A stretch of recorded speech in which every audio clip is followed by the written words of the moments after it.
Welcome back. I've just done my day of work and it took me about 30 minutes. Not because I'm very impressive, but because I'm very impressive and I haven't worked very hard today. But it's interesting. In fact, I'm going to talk about it on the stream for a little bit. Because I want to get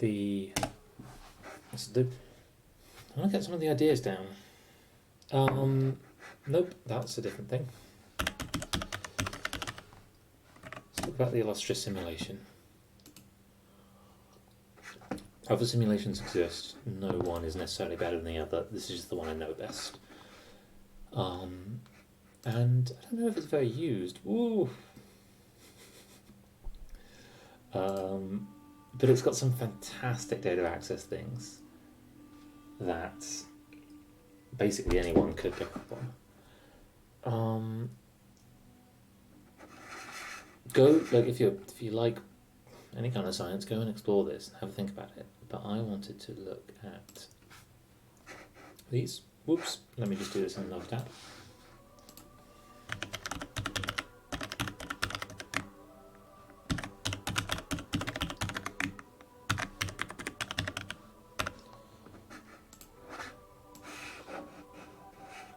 Did I get it right? Yeah. Oh, that's all my details. Go away. I think anyone can get a login, you just need to actually apply. So don't ever let that hold you back from this. I've been playing about with these.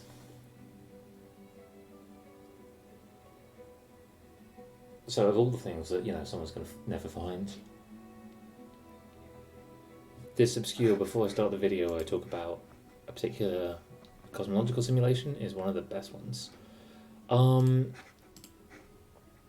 I was just playing about with these. There's something I want to look at in the data. I think that there might be a different way to think about the shape of dark matter halos. But let's start with these. So this is on this axis is the black hole mass, and on this axis is the fraction of the mass within two stellar half-mass radii. So if you ask what radius is half of the stars in, and then look in two of them. Now, stars get less dense as you go out, so two stellar half-mass radii, it doesn't contain twice half the mass, it contains less than that. But it's a good measure for kind of the edge of the, like, what we might think of as the baryonic galaxy. Like, quite a lot of the mass is contained in there, and it's the bit that we might actually see if we looked at it. And it's kind of the bit where most of the physics is happening.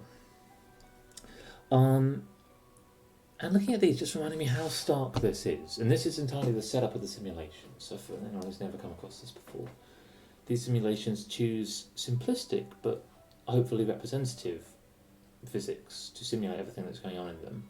Mostly because they can't simulate all the way down to individual levels. Like turbulence goes all the way down to, it stops at the molecule scale. But one of the big issues is that black hole energy generation goes down to the scale of things the size of our solar system, and these simulations for things the size of our galaxy, and the computational power needed to capture both is just insane.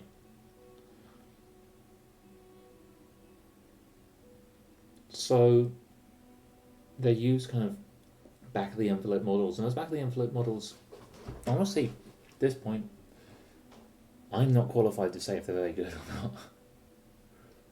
The tricky question is that it really is hard to tell, but there is something fascinating that's happening here, which is you get to a certain mass of black hole and all the gas is gone. You're going along here and you're like, yeah, this is a pretty smooth distribution, and then just it's all gone. And this is a log scale, so this is going from most of the galaxy is gas, about half is at about minus 0.3, so here, half the mass is gas. Going along here, you're still at more than 10% of the baryonic mass. The dark matter mass is gas. And then you just go off this cliff. And then you just don't have any gas, and so you can't form any new stars. And so if I switch this to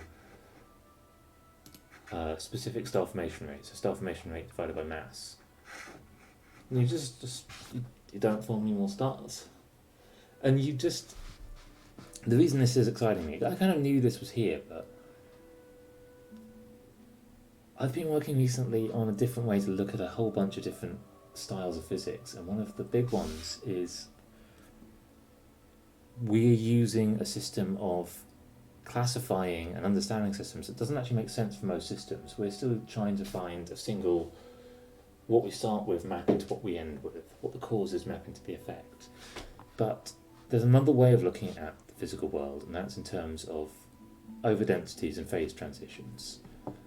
And we have a density here, and we have a density kind of here. Down here, there's not many galaxies, and this we have a really strong phase transition. So what's going on over this transition is difficult to work with and kind of boggles the mind. But either side, we have a nice clean system. These systems behave in one way, these systems behave in another. And it's things like this where you start to see, we could frame completely differently how we define something like galaxies. Galaxies, if this simulation is to be believed, and I'm going to go, ask some professionals and look into it, but if this simulation is to be believed, the real change in galaxies is this line. 10 to the 8.3 solar masses in the central black hole, and the gas is gone. And what this means is that, so I'm going to switch both of these. I'm going to switch this to stellar mass, which is a pretty good proxy for black hole mass. So you'll see the same thing. It's at this point that black hole mass goes through there. But if I look at the fraction of the galaxy that's formed locally, this is where you get suddenly none of the galaxy is formed locally, or 10% of these big galaxies is formed locally. That's because you could reach this point where galaxies no longer form stars, and galaxies only grow by merging with other galaxies.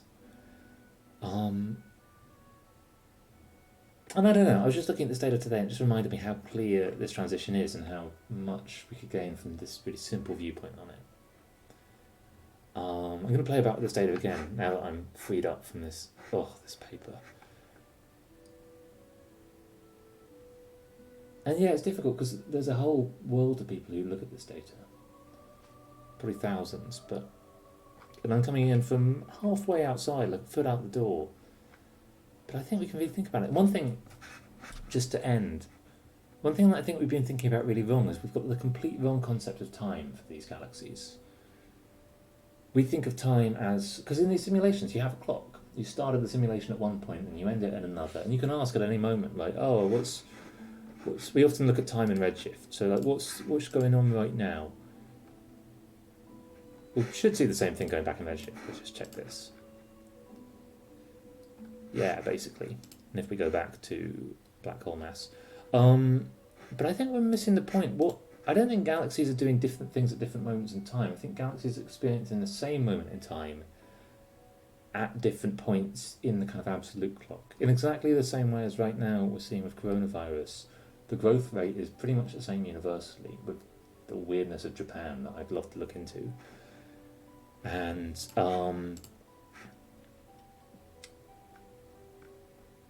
so here we haven't got any at this mass yet, because they only get to this mass late in the day. Oh wait, I want F-gas too. Rather than galaxies are doing different things, I think we can say that they're all doing the same thing, give or take some chance, and it's just where they happen to be in their time evolution. Yeah, so we've got it happening here, and if we go finally to the last snapshot, again, and just going back now in this plot quantity, yeah, it's just starting to happen at redshift 1. So I think that's cool as hell, and I'm going to go play the game I thought I was going to play now, but I quite like science sometimes. I think there's so much that can be found, not necessarily with new data or new tools, but just taking this big deep breath and step back and saying, what's simple in what we've got in front of us? Because, I don't know, I'm surrounded by people who push for complexity because they think that complexity will eventually, it'll all kind of work its way out. And I've, since learning about chaos, stopped believing it. I don't think complexity does lead to it working its way out. I think it kind of leads to breaking everything.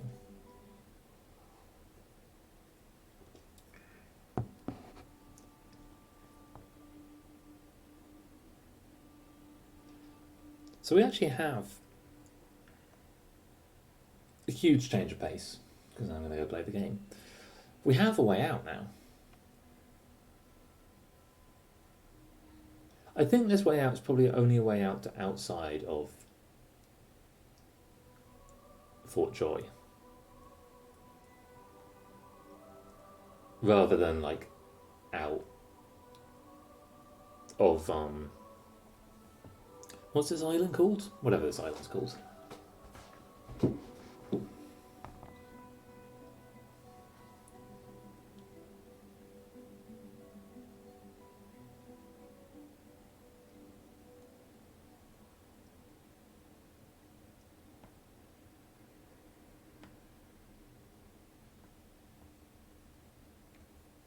And that's, we could just get on this boat and leave. We're not going to do that. Oops.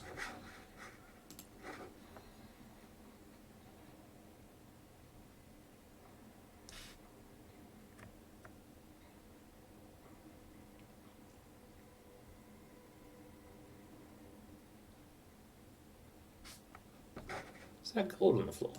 Oh, there's just 8 gold here.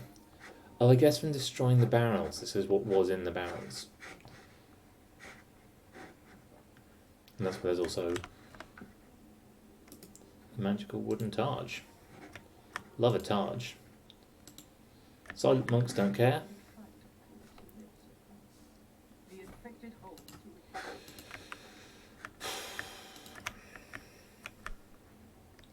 Silent monks, not a good scene.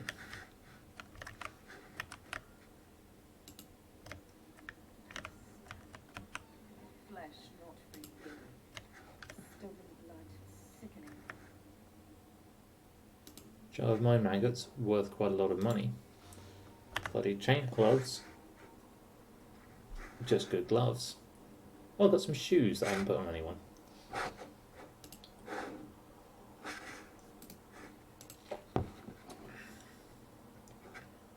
That's... Oop, no, can't give them to... Let's give the children's gloves to Fane.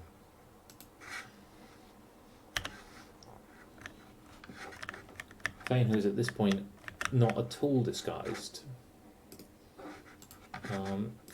We don't share lockpicking skills, do we? Holy hellhounds. Those dogs sound out for blood. It may be that we just go in here and fight the dogs, because we're going from this direction. We shouldn't do. Last time we were here, James had a ball. I've no idea where he found the ball. That is Emmy. Oh, actually, we never talked to Buddy.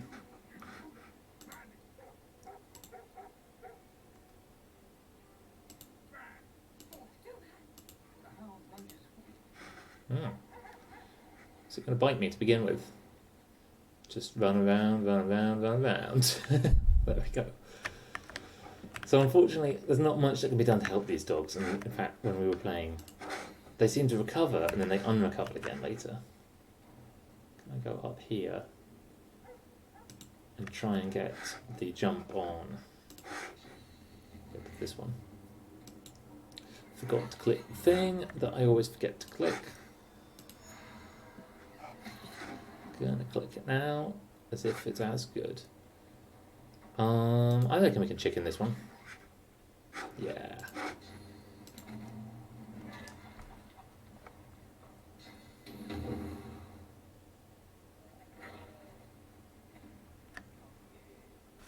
Oh, why would you poison Losa and not Fane? So we just have to get around the corner. There we go, nicely poisoned. And then we can... No. Can I have... Do I have any more for 0 AP? Now? There we go. We don't have the points to do both.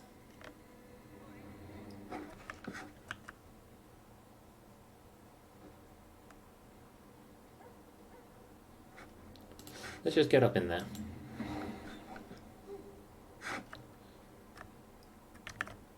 Just went through some fire. These dogs are having a really bad time of it. I feel okay about killing them. I badly need a teleportation spell for Losa. Let's go. I just want as much height as possible. Let's go put you here. Let's heal your poison. Then I'm kind of tempted to put this here. Yeah, I'm gonna. Oh, might knock over the barrel, thereby doing nothing. Cool. Good plan there for me. We can have a water elemental.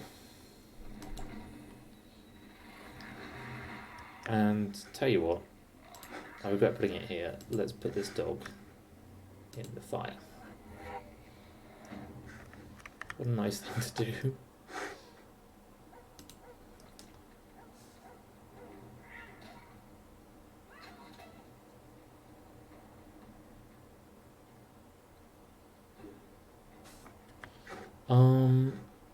This dog, however, is a bit of an issue. Well, not too much.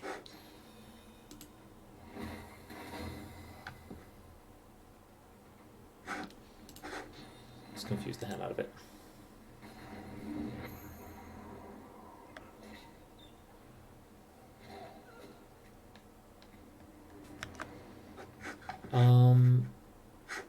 Tempting to, yeah, let's mosquito swarm.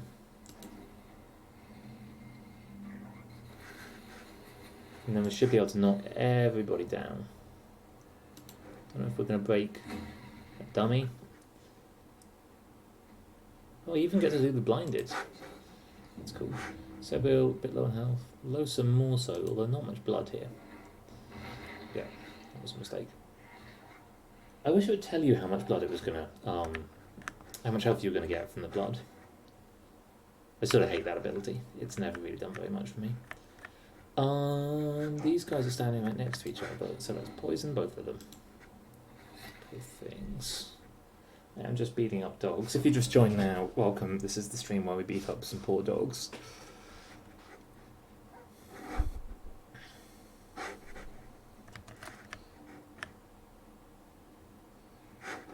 Oh, Emmy. Argos. Bruno, all good dog names.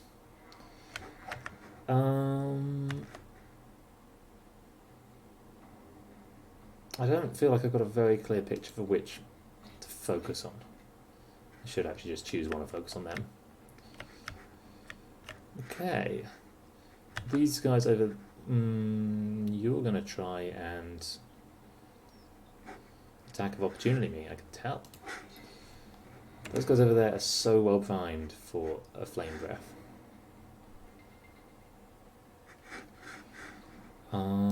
Let's get a totem going.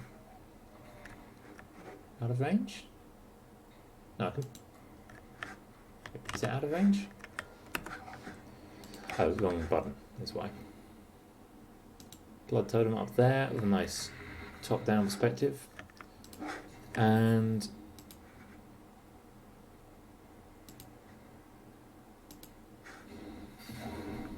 everyone is burning.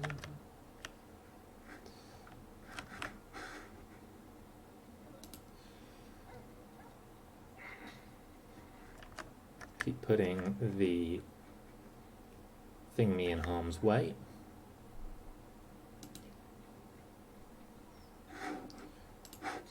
Do I do more backstab damage coming out of...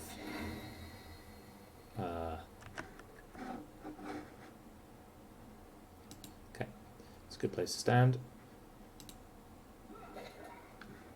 Fight? No, I don't have the AP. Still need something else to do with that. This final AP. What happened? How?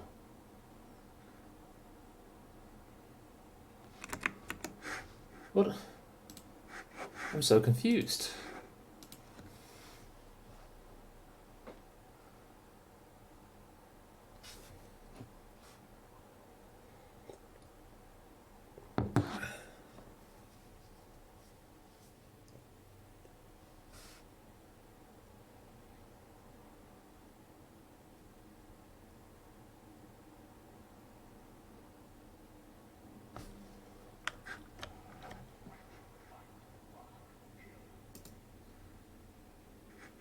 Oh, it's already open.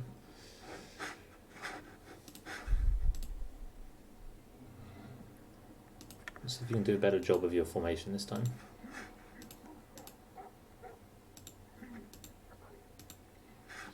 Nope, no better. Just send Fane to the next room. That's a cool feature. So I'm going to do the same here. Red Prince being in the next room is okay. Can basically fight through the door. Again, I forgot to click this button.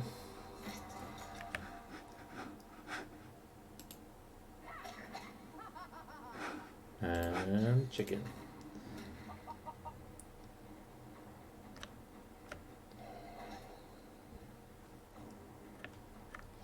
So I want to go up the stairs as far as I can get on 1 AP.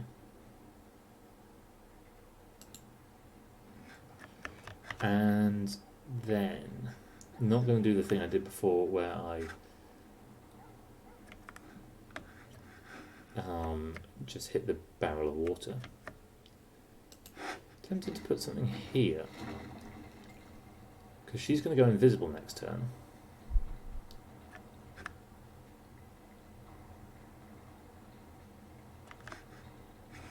I want to slow the dogs if they come this way round, and I think they will. I only have one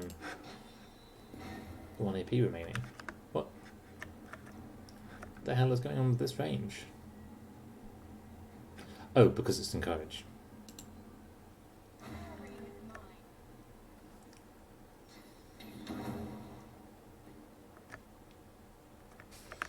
So, sucks that I have to use 2 AP, really, to come into the room.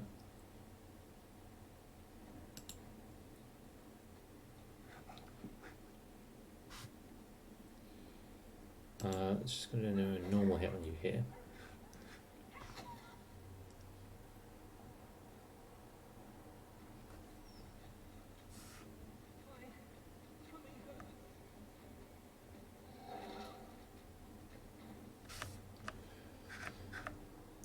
Let's... I don't want to do the setting Fane on fire yet. Although, that's pretty tempting. I could teleport you into here. Then...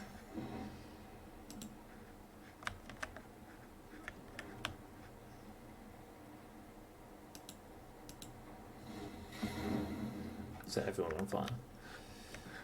All the while, I can do 3 hits on you. And then... magically disappear.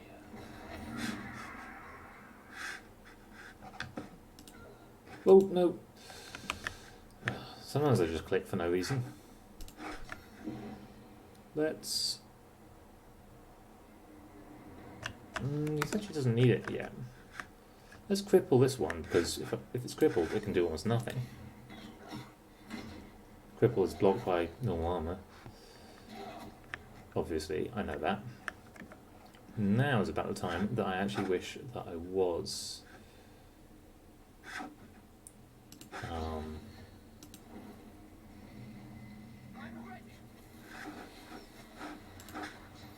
I think it'll hit that as well. Oh, it knocked out the flames is a bit of an issue. Let's get some flames going here. And I can't actually see it to do it. But I could get a totem going as well. Can I get on that blood?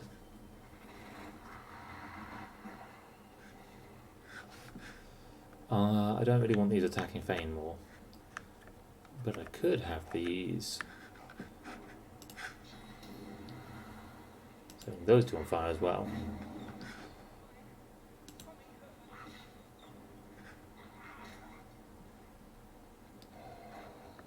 Ooh, lucky miss.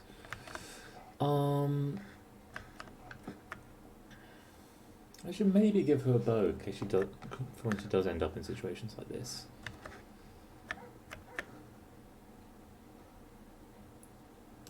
It's only 1 AP.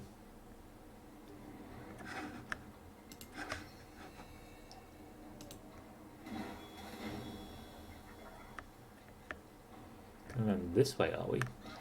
How come? Los is quite on fire. We'll heal her.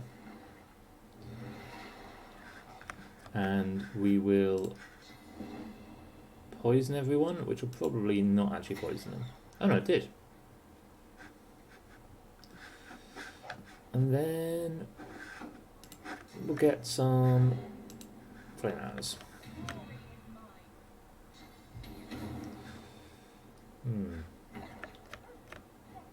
Poisoning outside the room is unfair.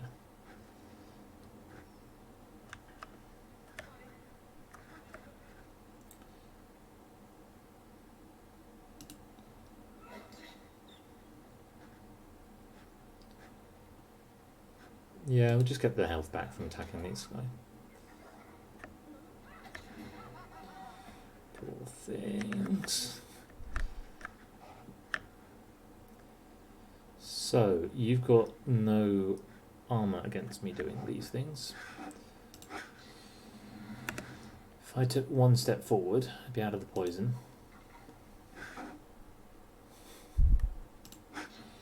And no.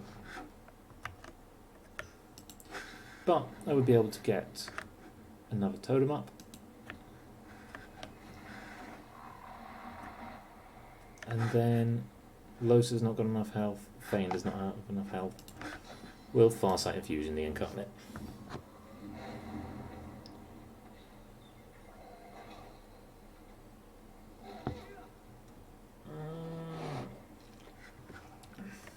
That's very close to death. Who's going next? You're going soon. You're going sooner still. Let's do a... Will you actually hit them? No. Could have just read that off the screen, couldn't I?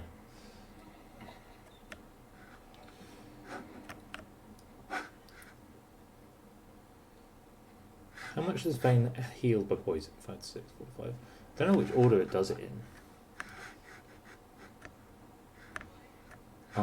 I could jump over there.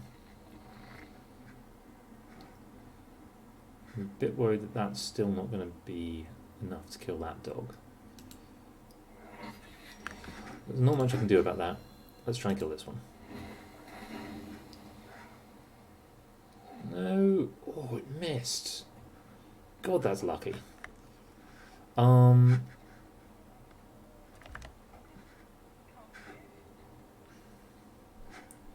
Where's that one? Is it in the flame somewhere? I'm just being really blind.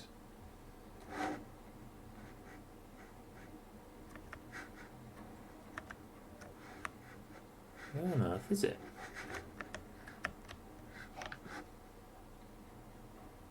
It's not that one. It's not that one. There's another dog and I'm just not seeing it. Whoa, whoa, whoa!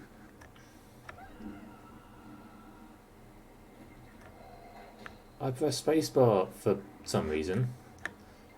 It's not important, don't ask.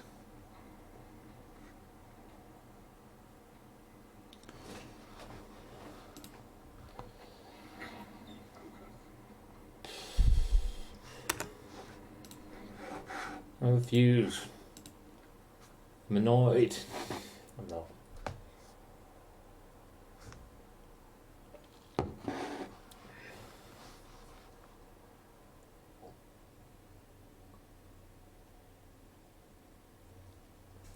Games like this are in a way more the interesting toolbox of working out how they can be played than anything else.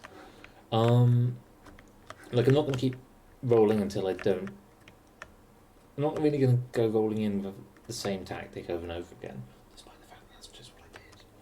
But we're going to try a different fight with a different tactic, and hope to come back when things are more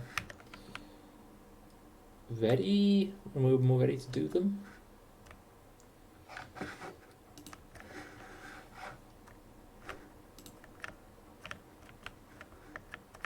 So that's where we came from. That's out to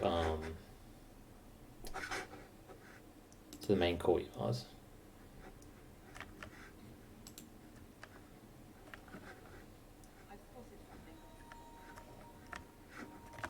Where did I spot it? Yeah.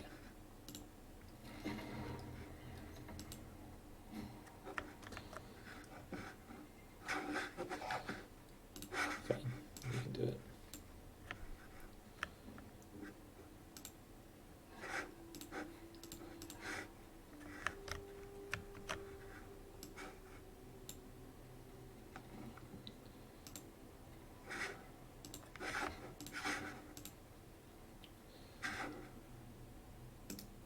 Useless and not worth anything. That is useless.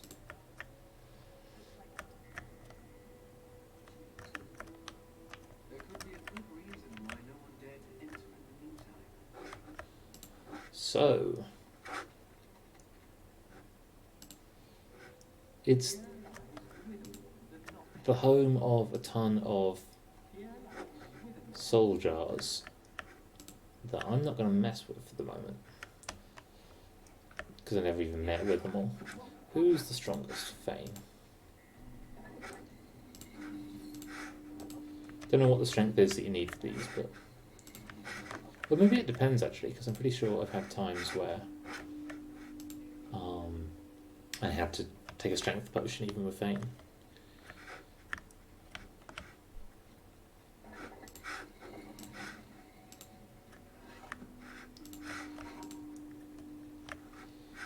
So I know if I pick up that one, I start a fight with people who are probably stronger than me. Let's find out.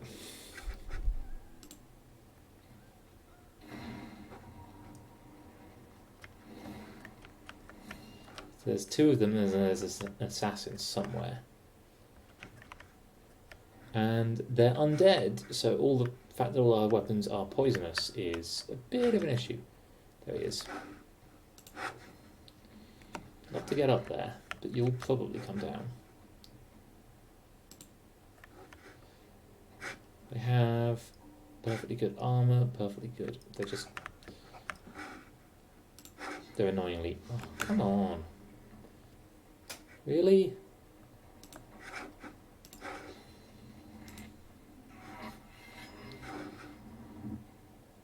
That will do 18 damage to them. It's not really worth it. It's not like a full restoration on them. I forgot to do the thing again, so let's just hit him.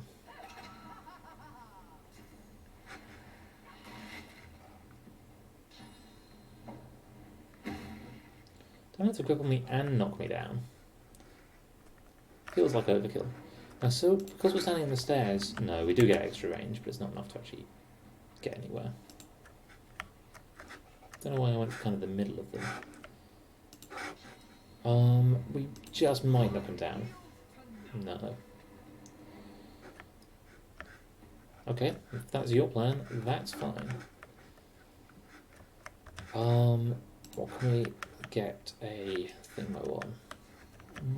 Annoyingly, no elements around. I mean, I'm tempted, and yeah, I'm going to do it, to burn this guy, and then get a flame incarnate.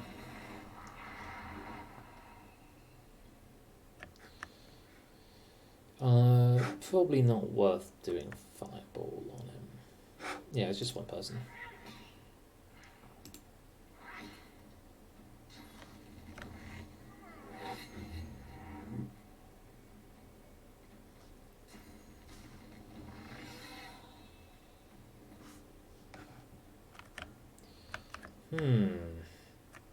I don't love you, Traitorous Guardian, but at the same time, I'm more worried about what's going on in other parts of the map. Can't poison both. Oh wait, no. Everyone's undead. Shouldn't poison anyone. Not everyone is. I'm gonna do this on you. It will blow up, but it should slow you first, I think. No, maybe not. Well, you're burning. And that will do a ton of damage to you. Unfortunately, it's physical damage, which I've never quite understood. I'm not saying it shouldn't be physical, but I'm saying that...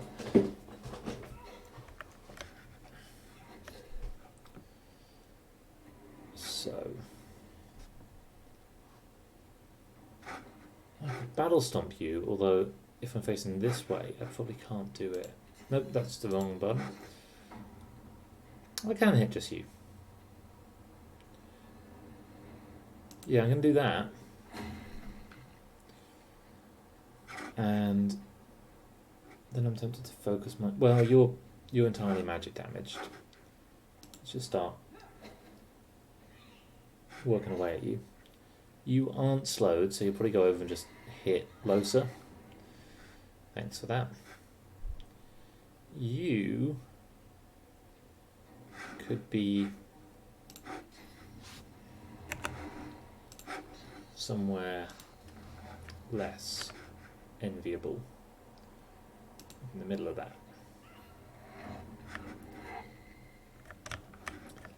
And you've created me a nice surface in which to build a blood totem. That was stupid. These guys don't bleed. Fire totem would have been much more useful. It's going invisible. Still going to have to move through some fire. Won't kill him, but won't make him stronger. I could cripple you, but you're already knocked down.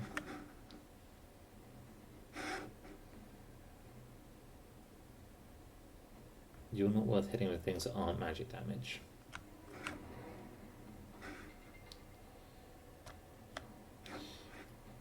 Yeah, I'm going to cripple this one. And then I can't move because I'm crippled. So, blood arrow is better than nothing. Fire arrows would be better still. I'm going to hit this guy with a fireball on the assumption that the other one might be somewhere here, and haha.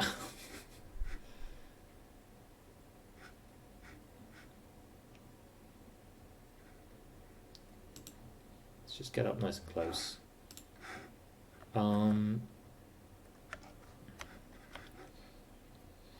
You're already knocked down and crippled, but I could turn you into a chicken. I'm really going overkill on this one though, in a way that I don't love.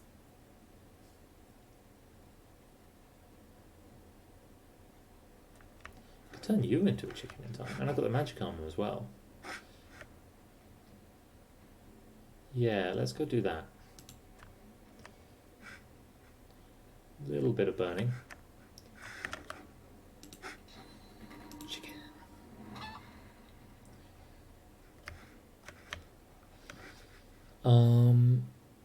It's just Fane versus this guy now, so I think Fane will win.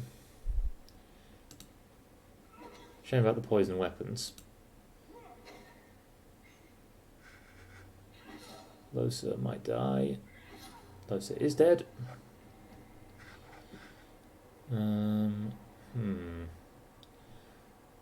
Well, let's start working my way through this guy.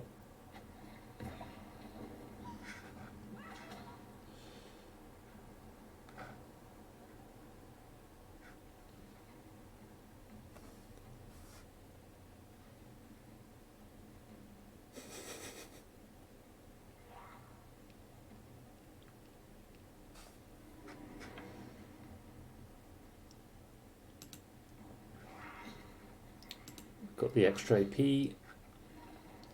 You fired at that, obviously. Why wouldn't you want to fire at the one which doesn't matter? Number chicken. Maybe the chicken.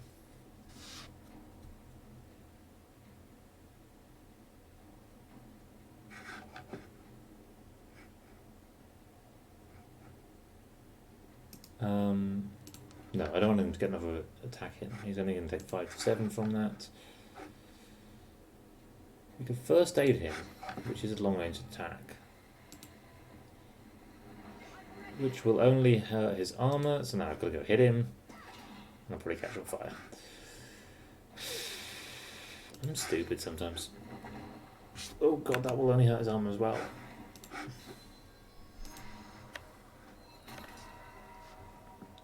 I've actually healed him a little bit. Yep, we completely didn't achieve anything. We're coming over here, really? I really don't want him to take a go, so I am going to hit him with these.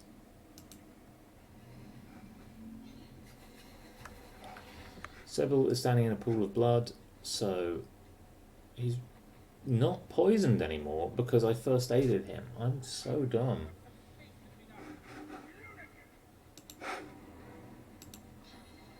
No, that was the wrong thing. I'm an idiot. Apologies.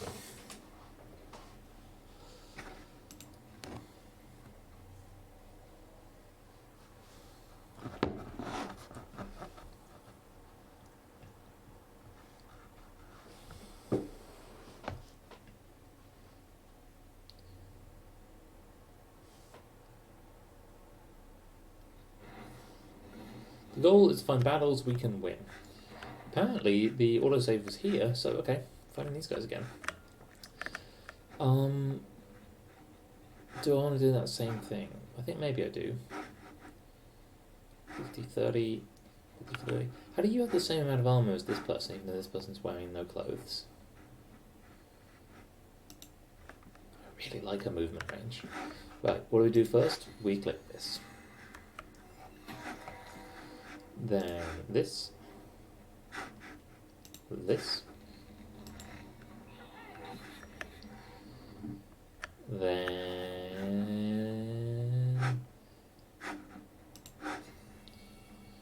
could go invisible. Maybe should.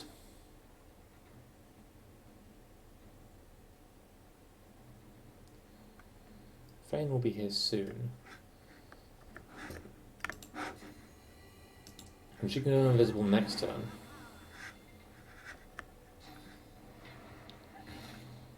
That is still true, although she's quite damaged from that. Cool, but I can knock this guy down.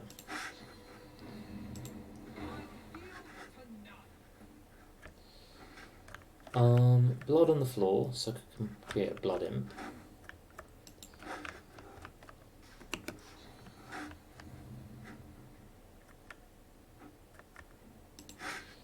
Yeah, I'm going to do that. They've all got physical damage, so I don't need to worry much about that. And let's just put the totem up here with us.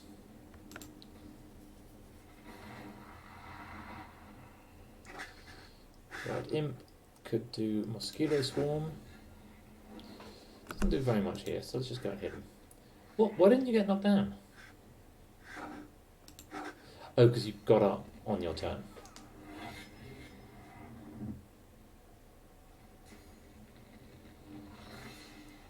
That's alright, let's share any damage out. Can I get yeah, pretty much everyone for this. Gonna set that on fire in a sec. In the meantime, healing him and encouraging the locals. Crippled, issue. Not in range of them, issue. Can disappear. Not an issue.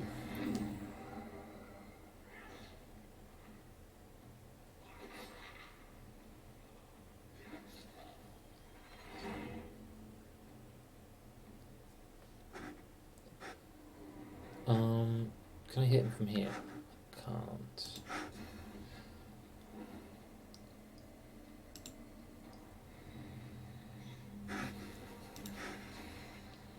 Could try and get, yeah, I can try and get both of them that way. I keep clearing this floor, which is an issue. And I still don't have any fire anywhere, which is another issue. You were in range. Let's just do 3 of these on you. Got one magic armor for the moment, but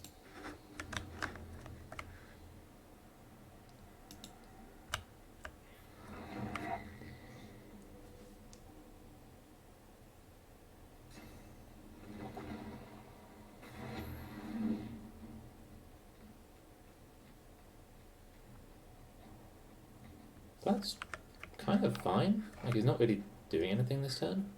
I could cripple you because you're standing in fire and you're nowhere near anyone. Oh, what do you mean you're too far? I think they won't be too far if I actually go up the stairs more. Just about.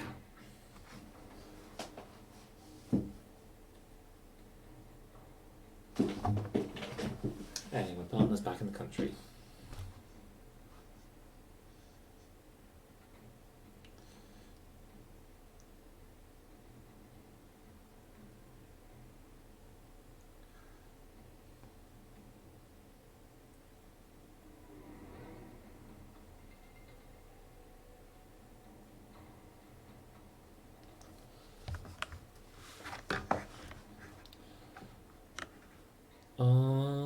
I can chicken someone. How have I not chickened anyone yet? That's like my favourite thing. So you take the physical damage and then chicken.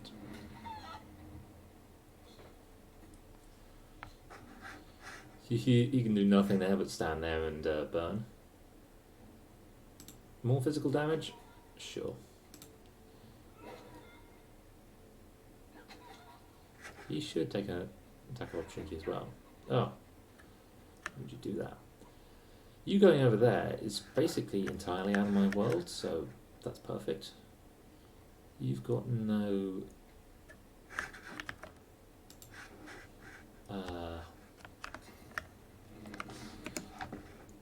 no armour of any kind, so let's just try and poison and burn you.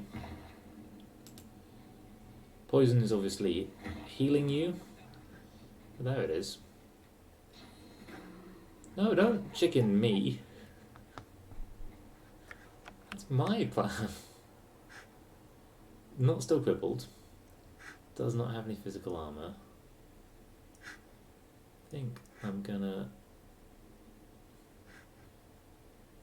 try and get rid of this guy.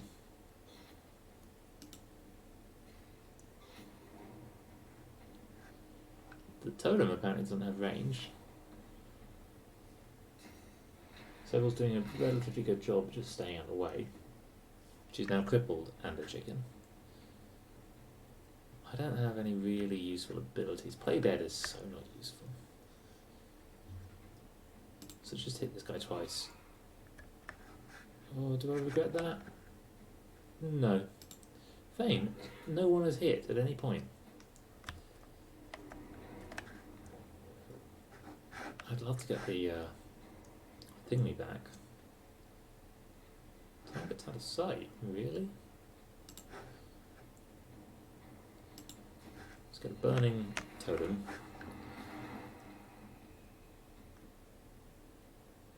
And can I cast this on anyone who isn't an incarnate? No.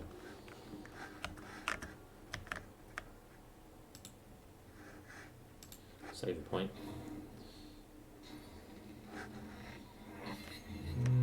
Several might die. Yes. Several is dead. We don't necessarily have, at the moment, other options going for us. Actually going to focus on slowing them if they come out of there.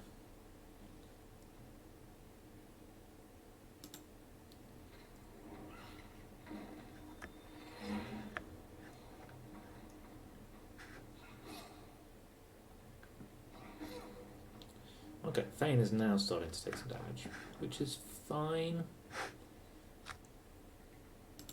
No attack of opportunity here. I think if I hit him, I'll hit both of them. So let's go for an all-in. Oh no. That is not what happened. You're really coming over here? How are you? I'm continuously confused about how many points. Yep, that on the floor would be great. You have plenty of magic armor, so let's try and hit this guy more.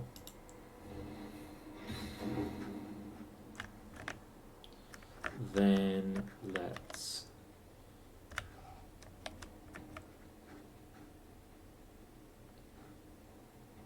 Can I hit the assassin? No, let's keep making totems.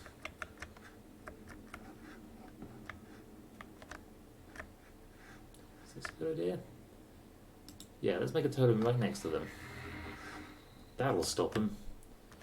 Also just burn him, because why not?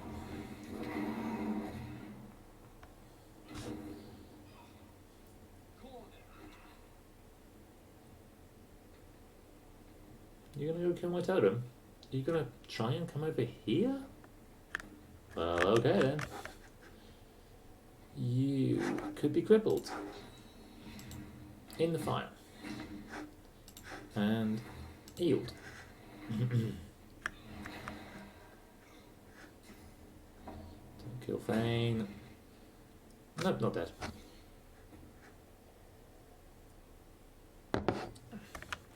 Oh wait, you're crippled. You're not crippled anymore, but you know, could just send you over to this fire.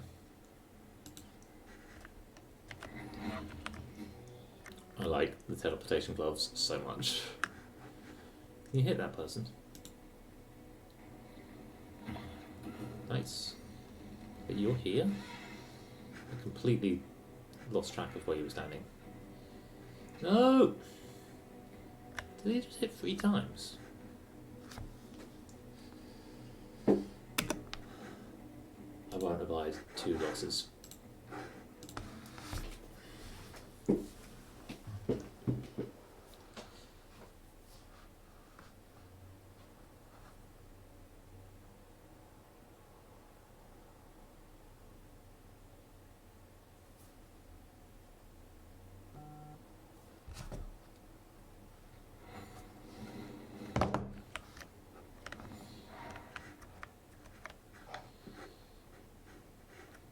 I'm, for no particular reason, going to go for this guy again first. Flash sacrifice. Backlash. Backlash.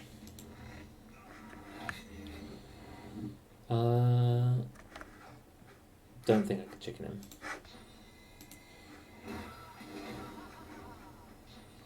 No, couldn't have.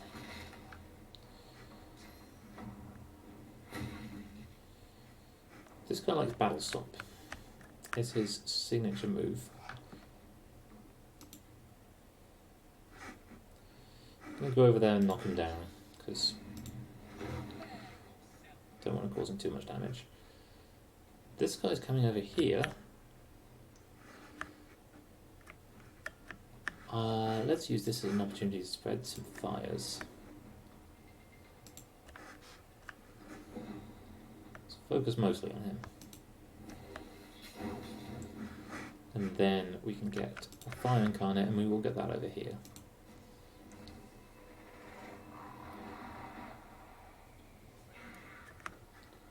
For the moment,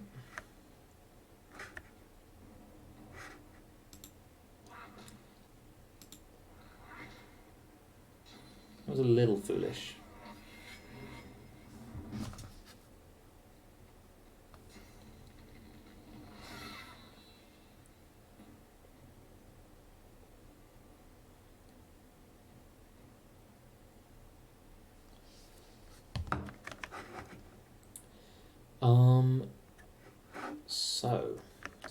So. I would like to cripple you because you're standing nowhere near anyone. Can't yet, you don't have the damage.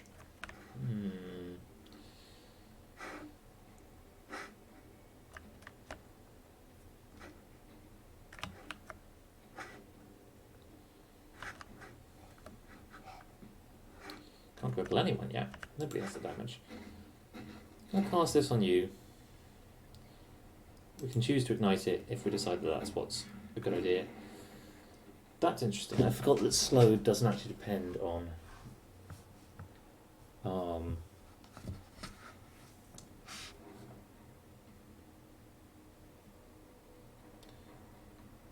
them having any kind of armor. Tempting to heal.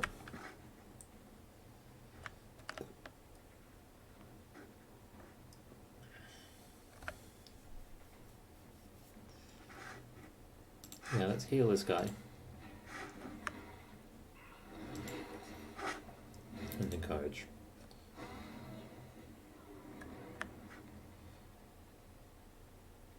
Do you have... You have all kinds of armor.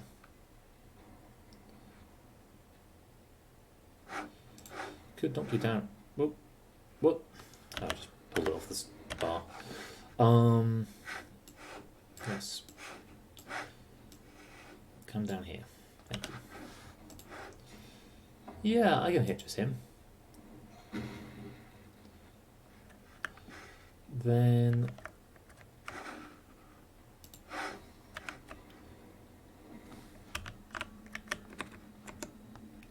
just hit him again. Was crippled. Issue.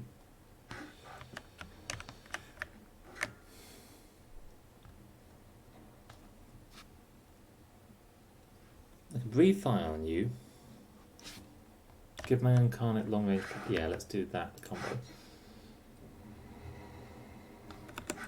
And let's breathe fire on everyone. As far as possible.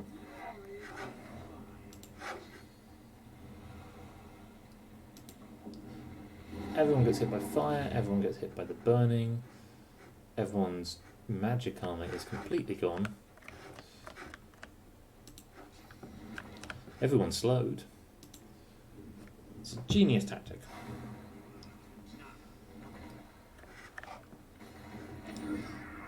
Well, you might be invisible, but you're still on fire. So I'm crippled. The only person I could cripple is that one, and it would only cripple them for a turn.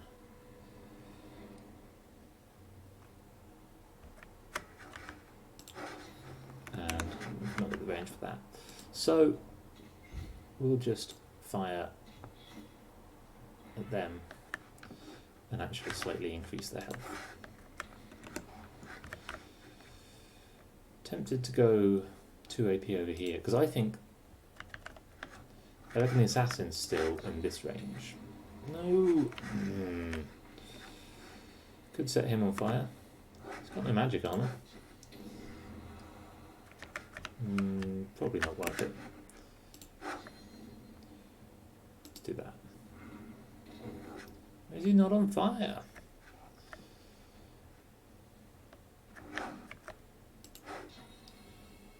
Gonna do this and then start getting... Oh, that did nothing. Back over here.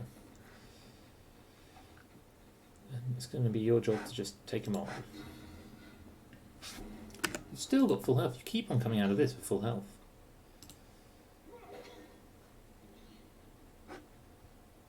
Slow and burning.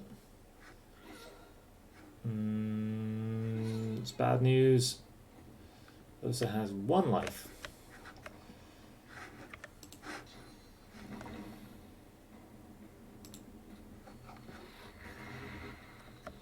Let's do this, and then let's just keep on pouring damage onto that.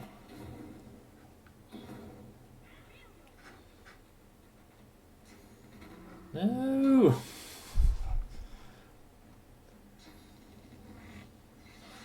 Oh, okay. Well, it sucked up an attack. You already... all the skeletons are on fire. Let's just hit them.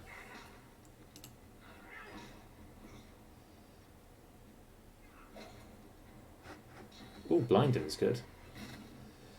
Would have been better if you had not hit.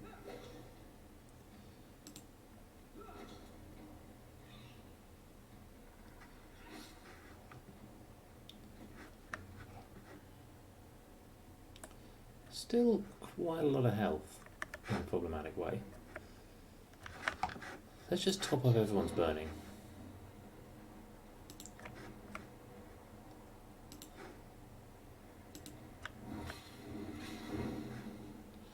And then keep up the damage on this guy. Everything I do is poison. This is a bad fight to take. Yeah. We can't take this fight yet.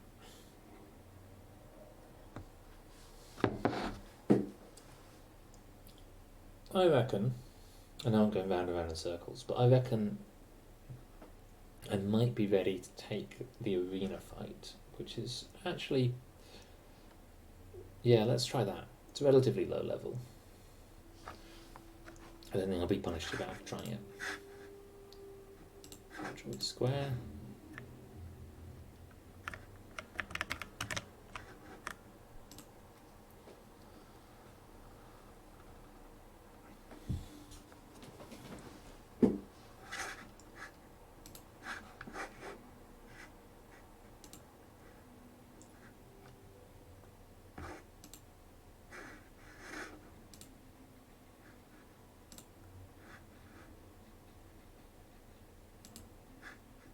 Let me send a message. Right, let's just do it on this one.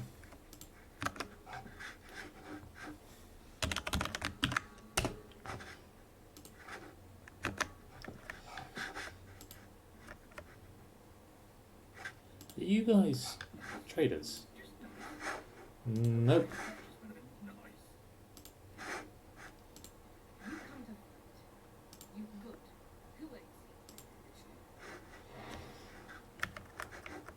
So,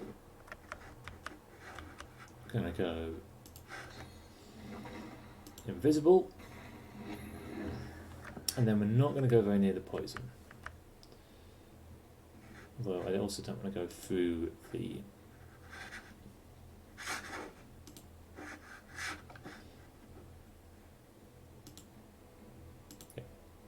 not through the oil either. Dog comes down. Now Thane comes next.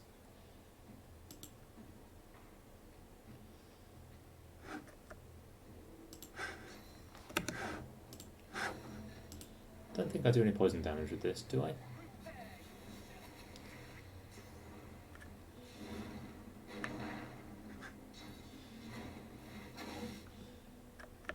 Annoying, but fine. So, what I could do is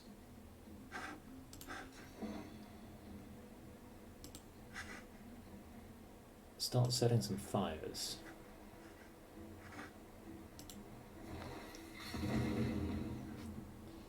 Didn't hit myself, did I? No. And then I actually go for the totem before everything else.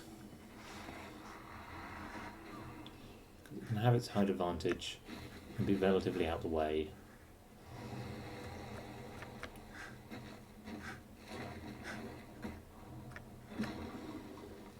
That's annoying for what I want Lotus to do.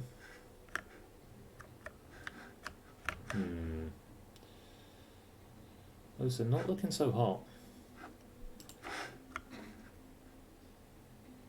I'm going to try and not set this on fire. I indeed actually set it on fire. But now, no one can get past here without it being on fire. Heal yourself, because that's a worrying amount of health you lost, and courage there.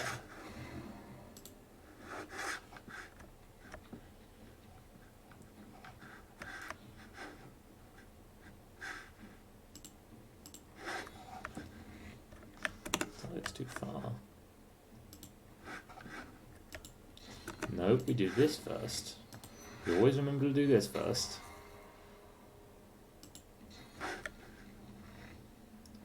Wouldn't you go behind her? So that we might... Yep. Chicken.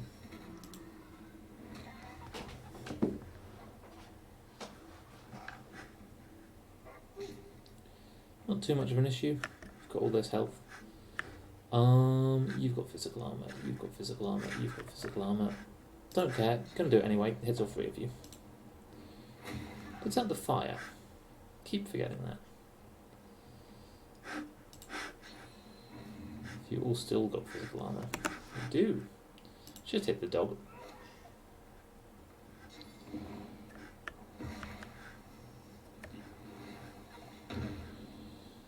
Mm-hmm.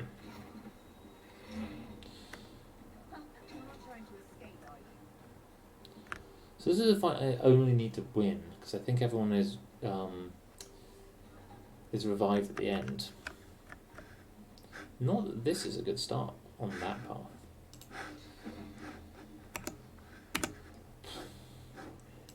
Let's try it again from... Oh.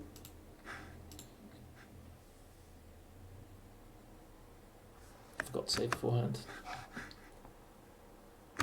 Mm-hmm.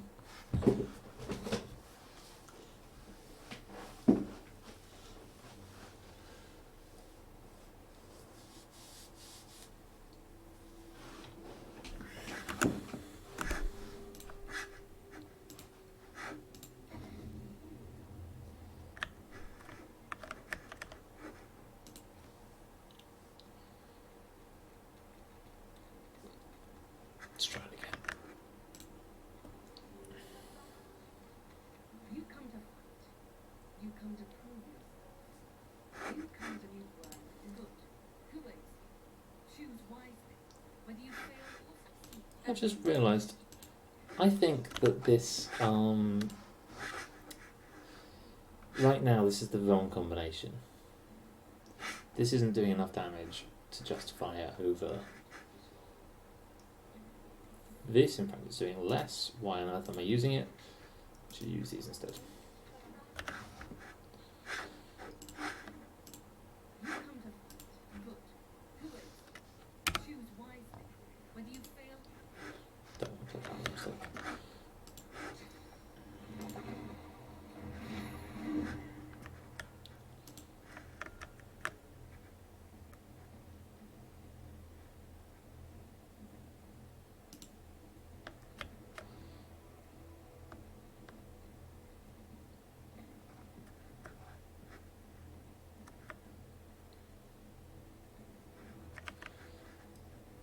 I think maybe I should be getting in there more, particularly because there's poison over there.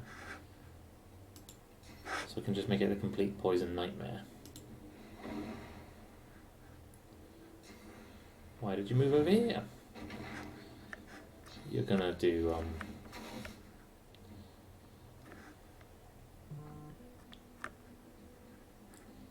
So I should separate these guys.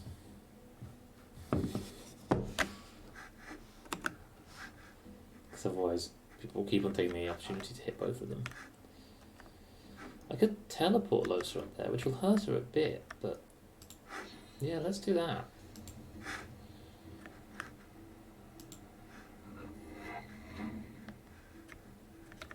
That's quite a bit. Let's keep spreading that there poison as well.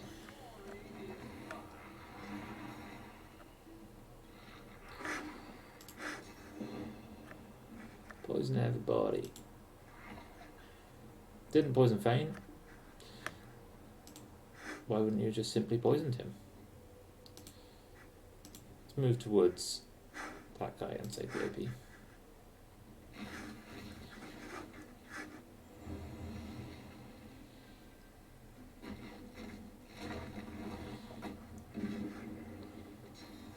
So slowed, but otherwise fine.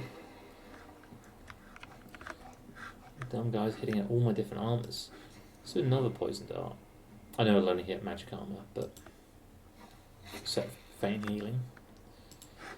And then I'm gonna put this here, thus also slowing him if he does anything but whatever he's just done. Then I do this click, pretending like I have a plan. Get up actually behind her this time, that's nice. hurt her a bunch, and then annoyingly she didn't get poisoned. Chicken.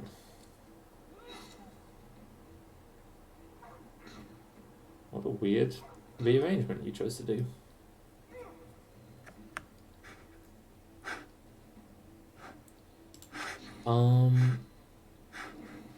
None of these guys are without sin.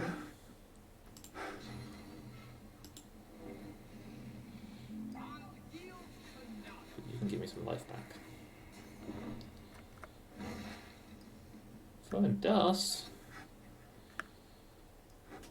No, that's a shame. We'll have to get a blood totem, because it's the only thing in range. And then we'll walk down here.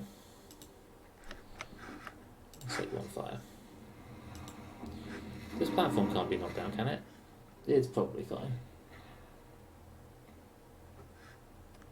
Oh, I'm glad I've been recommended. So one thing I do on this channel is a cheering test, because a lot of bots come by, and you know, no pressure if anyone fails it, but the interesting question is always, can you pass it? Or are you a bot? Or somewhere in between. I'd quite like to cripple this person here, although I don't have the AP for that. Let's instead do blood arrowheads. And I can actually hit them.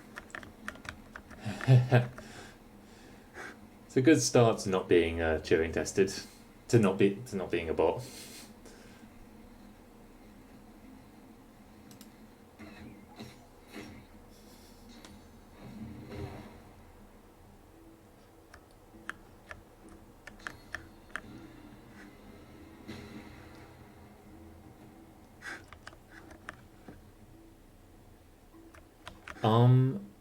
Yeah, welcome.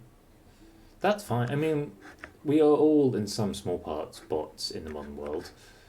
I probably don't want to walk you into fire. Let's go and hit them.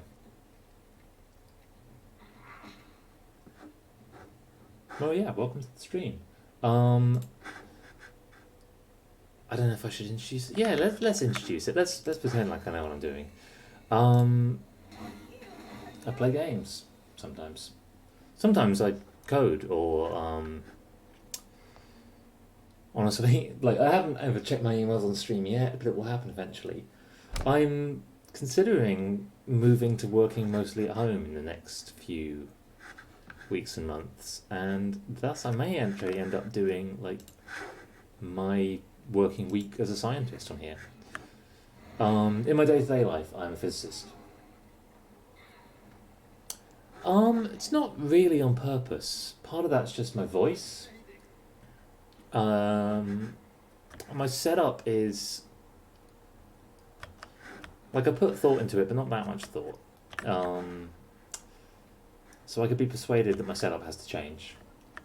Is it ASMR like in a nice way, or ASMR like in a way where you're like, this is weird and echoey? It's probably because the mic's just on the desk in front of me. I have another mic if it's not working out. I'm going to lose this battle yet again.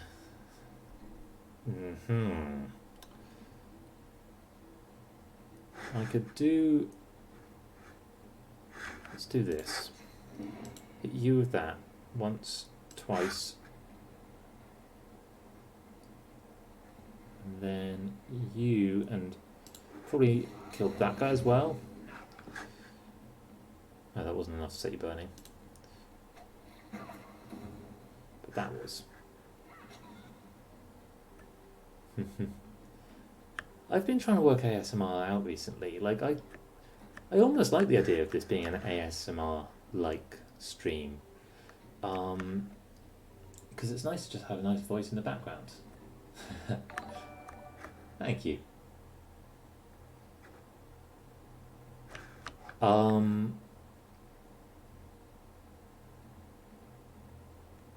completely lost my train of thought. I lose my train of thought all the time. If you stick around long, you'll be like, oh, this person really has like 4 voices going on at once in his head.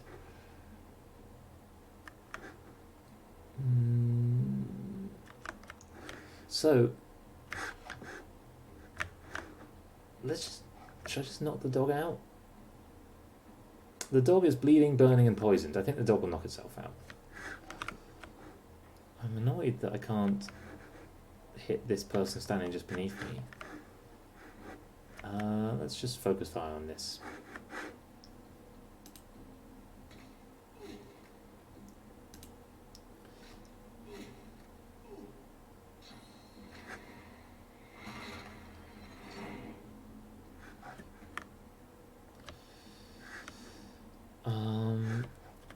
So do I finish off this person? Yeah, I think I do.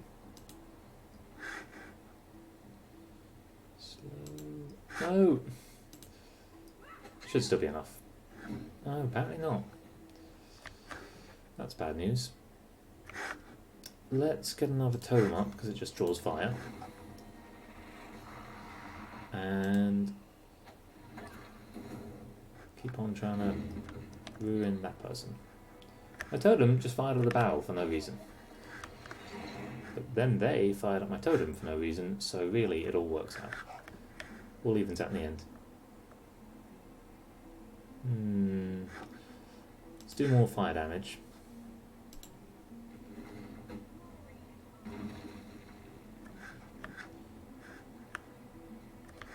And maybe... Oh god, he's dead as well. Not doing well at this game. Can I actually hit them? No. It's going to be tight. Please move. No. Just walk around me. Walk around me. Yeah, walking's a great idea. No.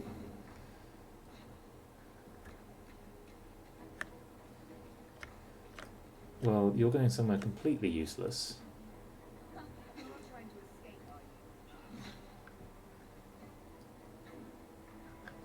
You guys are weirdos. You'll die anyway, so I just need to kill you.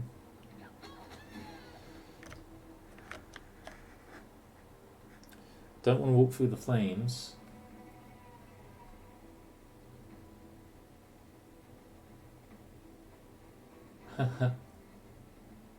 That sounds really cool.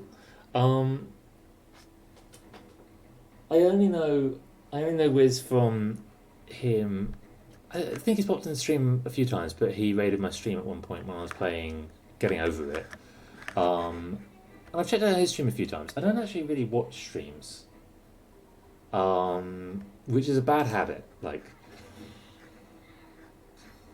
to not be engaging fully with the medium that you're trying out.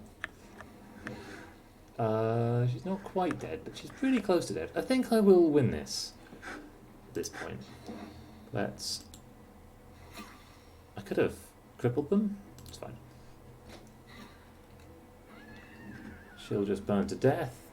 So the question now is who will win out of these two fighting one-on-one? They will, because I'll die of poison. It's like one shot off.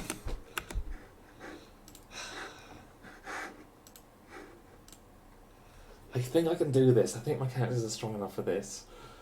Hey, Lewis.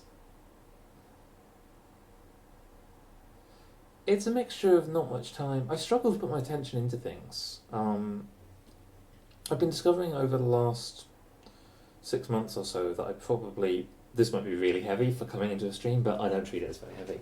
That I probably have ADHD or ADD and maybe autism as well.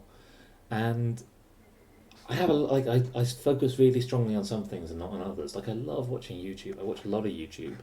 And so most of my picture of what streams are like is through watching those. But I've just never really managed to get into streaming. Like, I actually find there's something quite weird about the two-wayness of it, about the audience being kind of actually active in it. And whilst that's exactly why I'm interested in it as a kind of casual way for people to communicate and think about science, I'm also a bit scared of, sometimes I'll go onto a stream and I'll be like, oh, this is a cool stream, and I'll click follow and they'll start talking to me and I'm like, no, get away. Like, it's only slightly different on my own channel. Like, on my own channel, at least I feel pretty in control of the situation. No, too far away. Should I just walk over there? Can't even walk into the poison. I want to walk into the poison. There we go.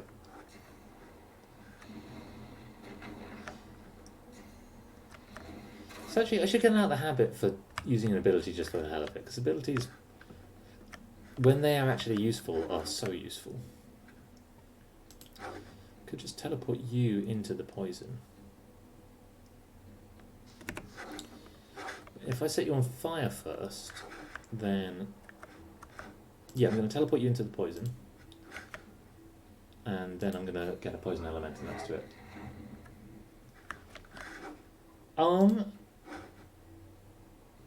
Fair enough. I don't put much faith in intelligence, this thing that we often talk about. I think a lot of it is like having the right kind of mind for the right kind of teaching at the right time. Like, I'm saying this as someone who,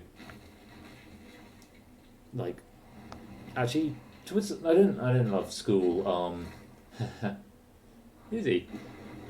I didn't love school until like my last couple of years, and in the last couple of years, I was like, oh wait, I get it. It's about solving interesting problems. But I think a lot of what we think of as success or failure in school and smarts or not smarts is actually just, were we engaged at the right time to be into the right thing?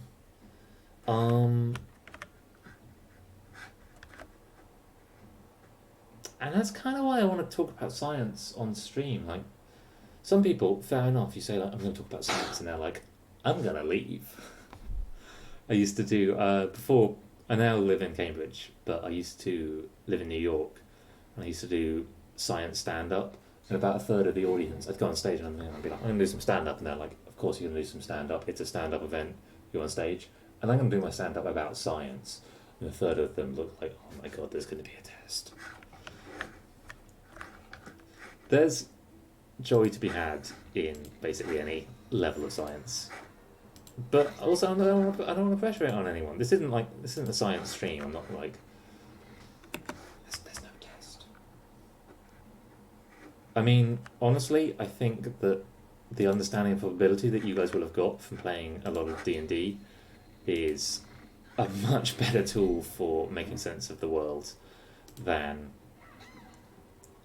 of what you're going to learn in a science classroom. I'm not a lecturer, but I am a teacher in the university, and I really encourage my students to go looking for... Do D100s exist? Surely they can't, like... They can't roll. They must be just round at that point. Don't appreciate the dog coming and attacking me, but at the same time, let's get through your shield, your physical armor, and knock you down. No, I don't want to take off the poison. I'll leave the poison on the floor.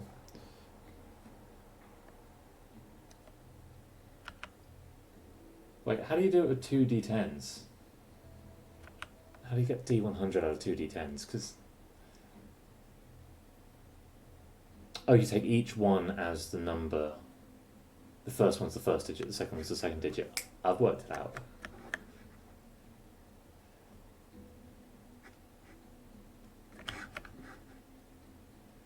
I've been thinking recently about writing some Twine games.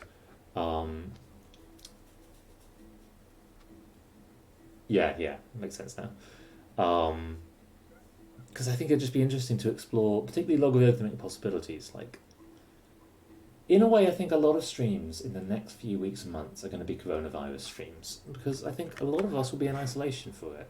I don't mean to, if anyone is I definitely don't mean to be a fearmonger, and I don't think you need to be too afraid, but it's not a bad time to be thinking about, like, what do my preparations look like if I make them?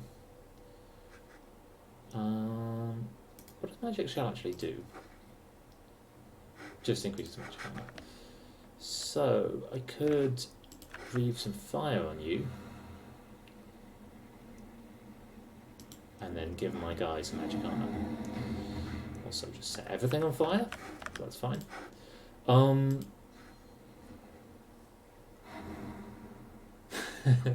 I mean, playing this is not a far off 100% D&D stream. I never actually played D&D, but I've looked at the ability to make your own campaigns in this, and I'd love to see some of the campaigns people are making, because, like, you can get, by the looks of it, like halfway to full D&D from this.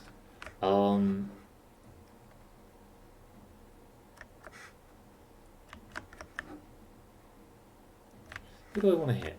I haven't done anything about this person, but at the same time, yeah, let's just slow that person and slow this person. And then the dog is an issue.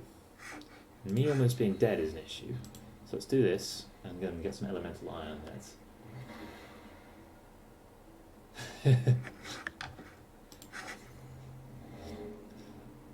The question is, like, what's your alternative? Like, are you happy with me turning it into a coronavirus, like, stream instead? Or...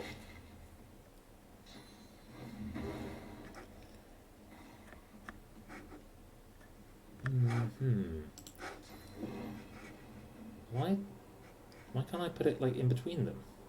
Okay. Are you poisoned already? You're not. You poisoned already. No, but you couldn't be poisoned. So let's poison these guys. Heal some nice HP for Fane, and just keep on hitting away at you. That's pretty good, but I bet you could do the lower limbs as well with some real work.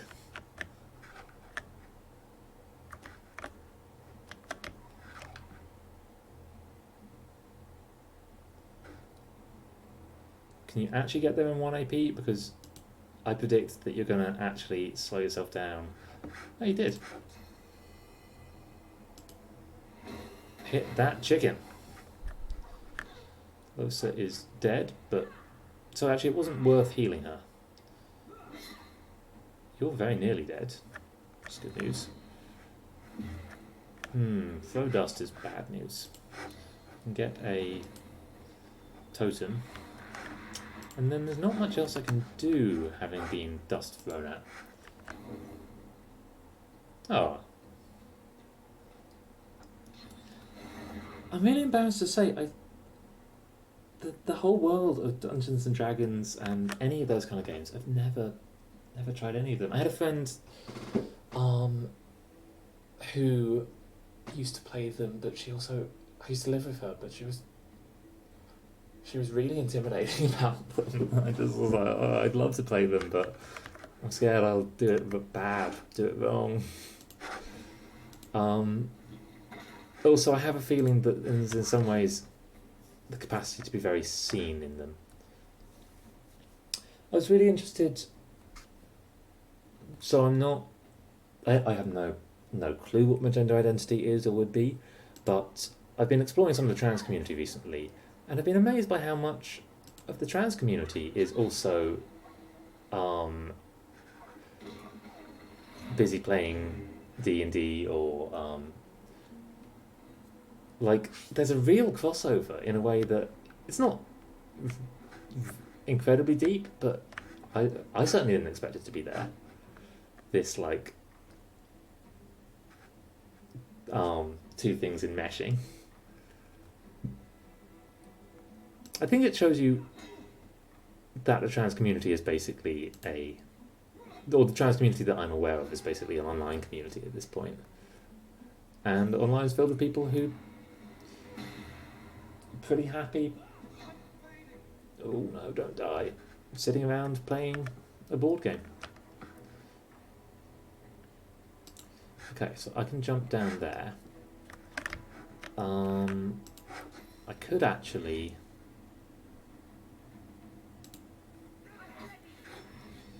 No.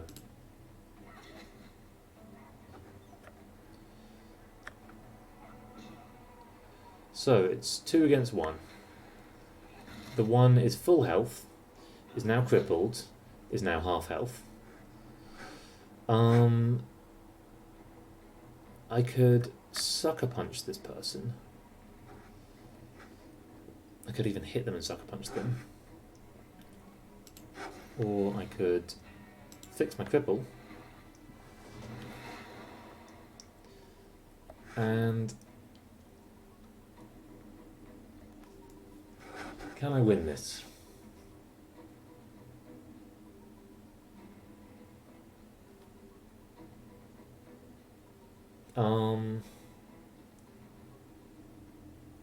Can I do anything to win this? Because if I do the sucker punch move, I now, by virtue of healing myself, well, the dog's just gonna. I think I can't win this. I'm playing on the hardest difficulty, and I'm just continuously failing to make any headway on basically any fight. Just don't hit me the second time. No, they chose to hit me. I believe I can win this fight. I don't necessarily. Yeah, I could just respec. Like,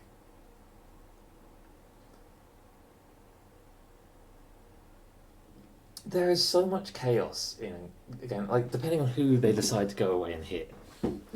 At one point, it was like 1 health in it, the last time I tried it. I'm just going to keep trying it. Like, I've got to go off and cook dinner in a bit, so if my evening is just continuously trying and failing this fight, I'm on board with that, and, you know, you guys can decide whether or not you're on board with it.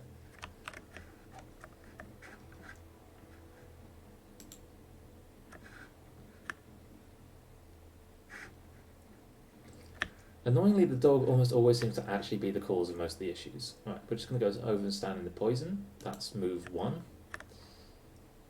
The cat's just decided to stand here on this reloading the save game. No, I'm not even in the poison.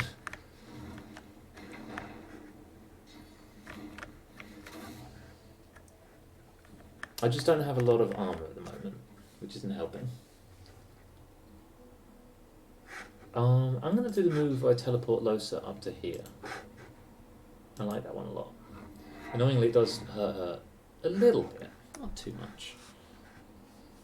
Then let's get my elemental going.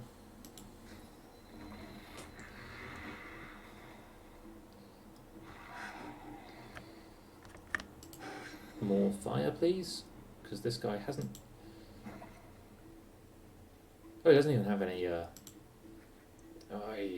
Why does he have to be so far away? May as well go chase this one. She'll cast shield on it, which will cure its poison, annoyingly. But I will. Some people I know really don't like the 2 sets of armour. And it's true, it is really annoying when you have full armour of one kind and none of the other. You're like, I don't deserve to be dying right now. I'm going to put one of these here. And we probably should focus on setting this whole thing ablaze.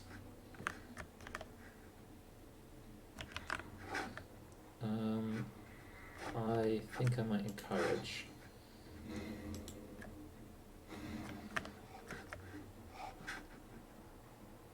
And then blood arrows? Yeah, why not? Blood arrows.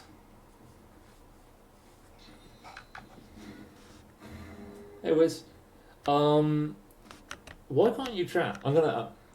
We can let Sev do the actual answering the questions. But what's so wrong with your computer that you can type a line of chat, but not the other?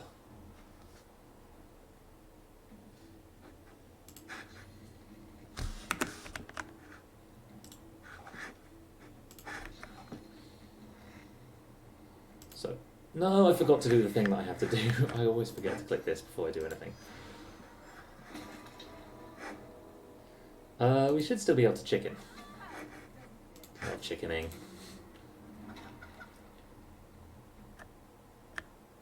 I really want to get her the Medusa head perk. I'm simply not inclined to bleed. I do want to blow everything here up. If I do this, I do go forward, so I should go through the poison. So even though I won't break the shields, I'm going to do this, because then I'll be out of it, and then I can set it on fire later. Is there any way... No, I'm not going to get through. Because that's going to do 7 to 9, 14 to 15, and he's got 50. But equally... No, I'm actually going to go over here. And you, I might be able to knock out your armour. 11, and then... Nope. But closer. Unless this does 8 to 10. No, still no. Oh, and I went through them. And I weirdly am standing on top of my own imp.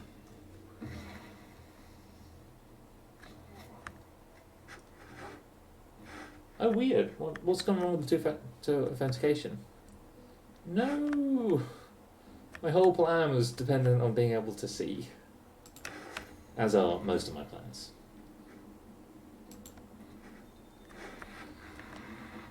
My greatest weakness is not seeing. Let's set everything on fire. Oh, I really hope that was going to spread over there. Don't have the range to do that, so let's just... They're bleeding. I don't know about you guys, but just trying to log into things is kind of one of the most unpleasant experiences for me in the modern world.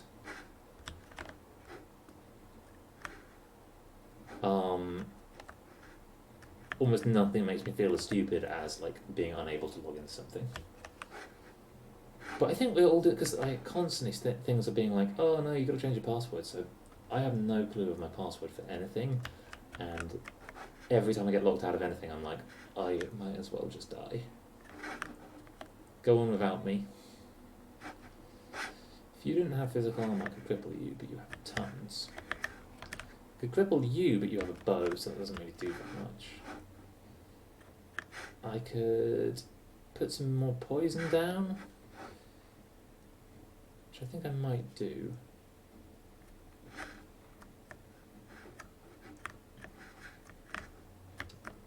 I actually came up recently with, I have no idea if it's, can she use it? Can I share it? Yeah, she can use it. I have no idea if it's already known, but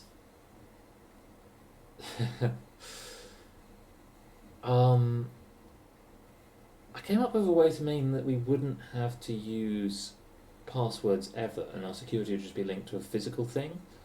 I don't know if this already exists, and I'm always suspicious when I come up with something, because I'm like, well, if I'm coming up with it, someone else must have.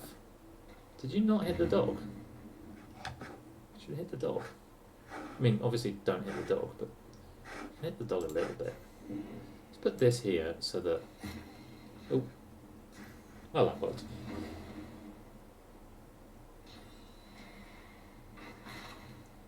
Yeah, does that mean you're not streaming if your PC's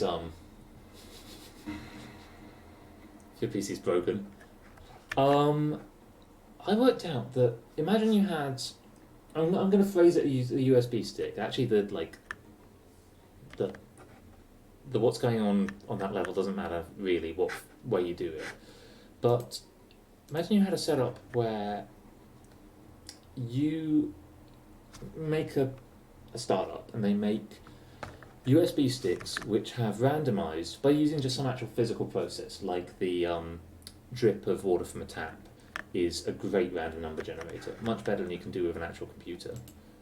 I can't reach my destination because I'm crippled, decaying, no, that's fine.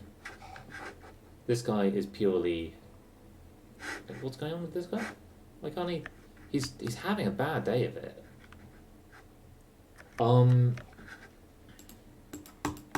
I can do nothing.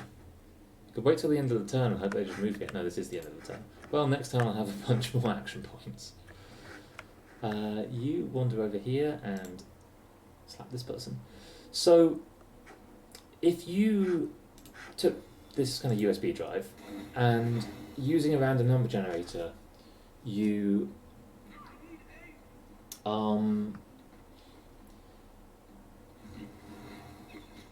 you hard code in it a algorithm just that translates any given number to another number. Like basically, imagine you generate 10 random numbers at the beginning, you hard code those into your USB stick, and then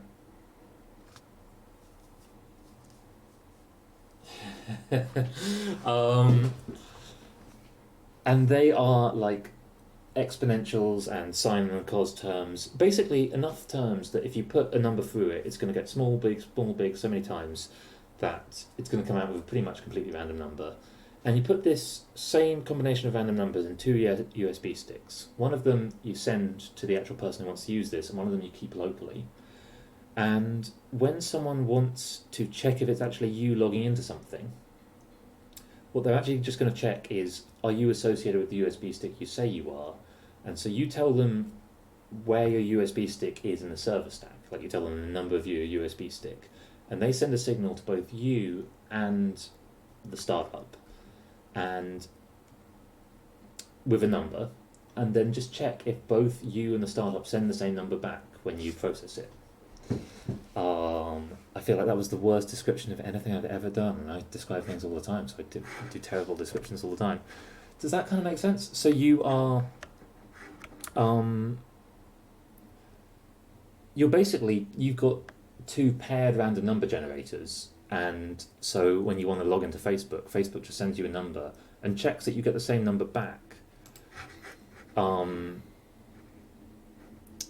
such that all the check just becomes a, are you actually using the same USB stick as you say you are? How did you get up there? Why are you up there? I know how they got up there, but I'm not happy about it. Who do I want to hit more? The dog being dead would be good. Although dogs can't climb ladders. Oh, I actually have a spare point. I didn't think that through. The only one worth crippling is you. Just stand right next to me so I can fire the crossbow in your face. It's better than a password because it's just a physical thing. Like, I completely understand why some people would rather a thing that they know in their head than a physical thing. But for most things that I'm worried about the security of, like, it could be a USB stick, it could be like a physical device, it just needs to take in a number and output a number easily. So like, you could do it with a quick infrared thing with a webcam. Not that you necessarily want your webcam the whole time on, but it's basically, you could definitely do it through Bluetooth. The issue partly becomes when you have, fine, let's just kill this person. When you have any real, no, don't bite me twice. Aha. Your mistake was not biting me twice. Right, let's just kill this. Oh, why would you miss? You'd need to take it everywhere, but just like a pair of keys, and I would feel so much more secure if I knew that the thing that would get me into all my devices was a pair of keys in my pocket than my scatterbrained trying to remember passwords, absolutely knowing that other people could be logging in with them, and it being very hard to really confirm that they're not. I think physical security is a really good way to go around doing security if you can find a system that you actually trust. And I think I do trust this. Haha, I'm going to win this battle for once. Where's the final person? That's you. Let's slow you some more.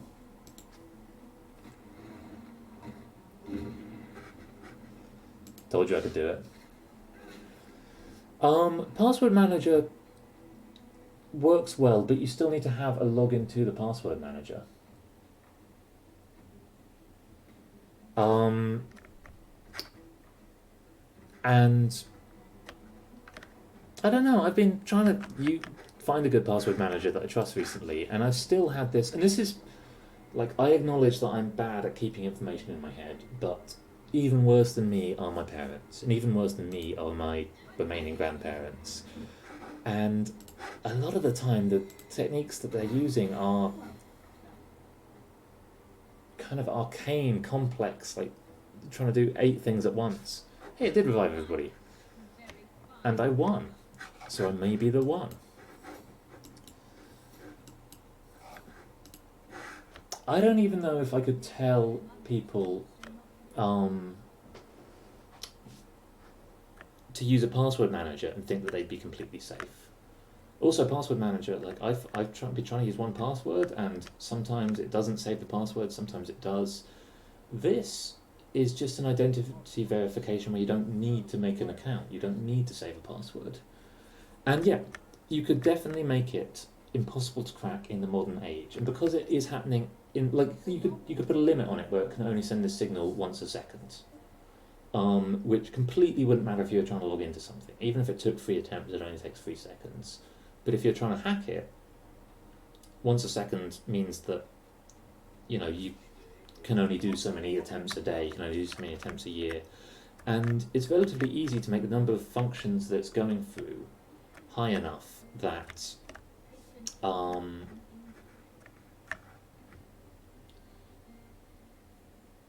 that it's uncrackable now. And because everything that we have encrypted now will be unencryptable in some amount of time. That's just kind of Moore's law at work. I think it's pretty good as well. Like, I have a lot of ideas, and some of them I don't think are necessarily so great, but this one I think, because it does just cause me so much stress. And if any of you guys listening to this are like, yeah, this sounds good, I'm gonna start a startup, the idea is yours. I'd love to. What's the person? Not that I'm that invested in the cult of them, but the person who was kind of kicked out of Facebook and got a tiny fraction of the profits. Make me that person.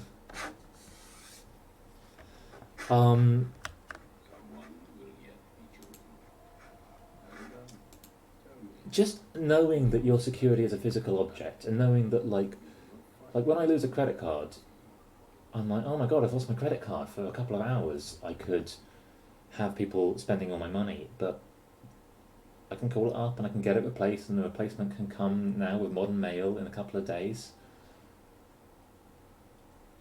No, so what this thing is doing is actually just verifying that you are the port number that you say you are in the startup.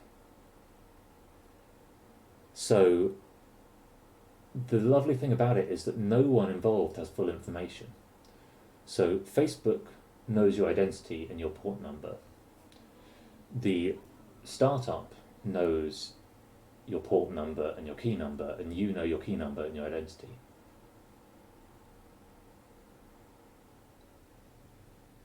But the USB stick never goes to Facebook. The USB stick stays at the startup, and the startup is basically just a big signaling board. There might be something about data processing that I don't know about here.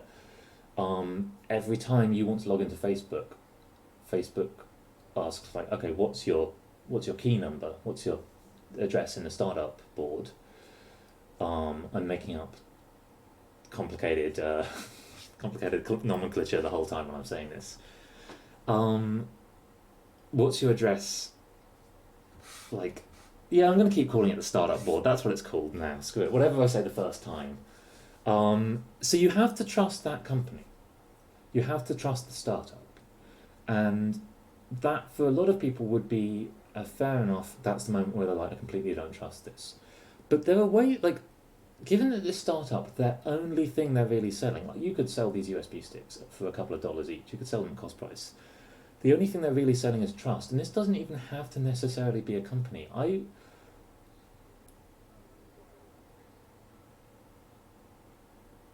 This could be basically a charity. This could be a humanitarian thing. It could even be a government-run thing, although that runs into its own problems.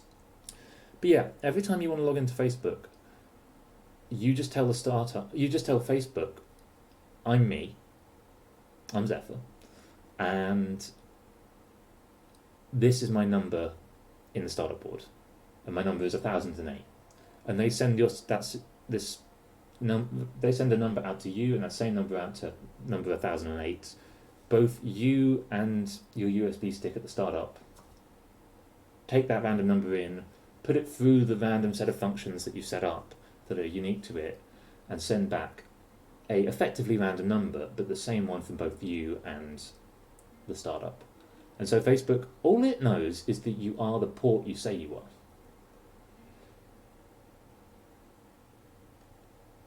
The whole identity you have is the identity that you make with your Facebook account. So your identity isn't stored anywhere apart from places that you choose to store it. I feel like I should draw a diagram of this. I don't know. How am I going around in circles? Is it clear? Can we see a hole in it?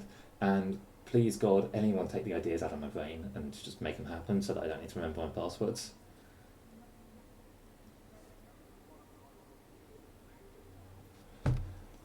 Everything would be compromised.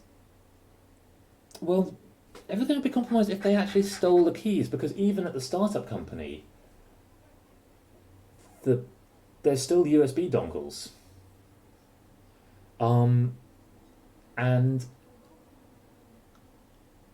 I'm not sure so all internet security problems, the problem is not, is there a security flaw? There's always a security flaw. It's, does the security flaw scale? Because right now, not necessarily yours, but you can buy at auction people's Facebook logins, because it's relatively cheap to do the work of trying to check if you can hack into someone's Facebook. I don't know if this was always true, but my dad recently had an email from someone trying to extort money out of him, being like, I know your Facebook login. And the person who sent the email did, and I think they probably bought it off the marketplace for $5, being like, well, the risk reward of this is probably worth it. Like, I buy this login for $5, I try blackmailing this person, there's a tiny chance that I get caught and punished for it. There's a small chance this person actually pays me money, and even if they don't, it's only $5.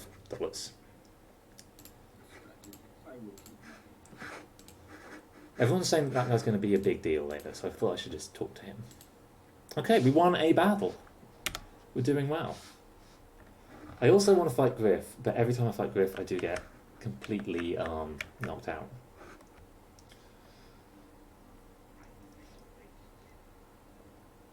Because I think the level that you have to trust this startup company could be a level that's actually verifiable. Like, you could have... You can do, like, physical randomization is a great way to do randomization. So when the plant makes these two USB keys, you can just throw them into a big bucket, and then when you need them, pull them out at random, such that...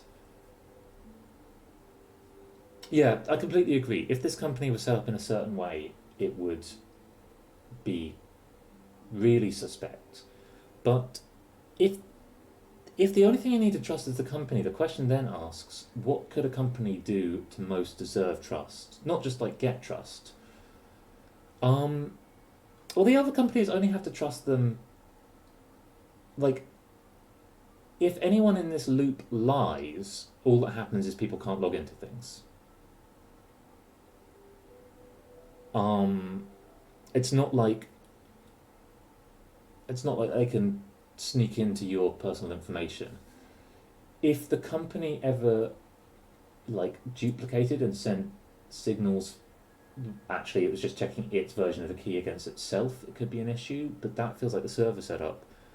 I don't know, I often look at things like self-driving car companies, and I'm like, if everyone's worried about the morality of your algorithm, but if your algorithm was open source, then it'd be fine. Could you hack it with a man in the middle? You could maybe hack it once with a man in the middle.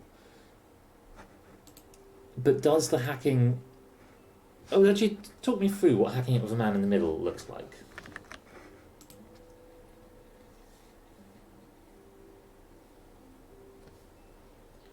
So one person at both ends. So if someone can get between Facebook and this company, I agree. But the company would be able to set up relatively secure links. The startup would be relatively set up. I don't know why I'm doing all of this for Facebook, but just for an example, like it's definitely in Facebook's interest and the startup's interest to have a secure link between them. And yeah, it'd be hackable if anyone ever got into the middle of that secure link. But here's the nice thing about that. Again, they only get to log in once. And if Facebook ever discovers this, they can just log everyone out. And everyone will be able to log in again the next day. Or even a second later. Like, because it basically changes online security to, do you actually have the key in your hand? And do you have the key in your hand is so much more of a secure system than do you have the password.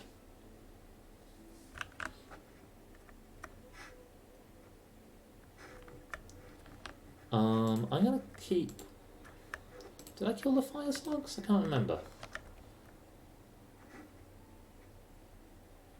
I'm gonna, now that we managed to do this battle, I'm gonna find myself at another battle I couldn't do yet, which is the Fortroid dungeons.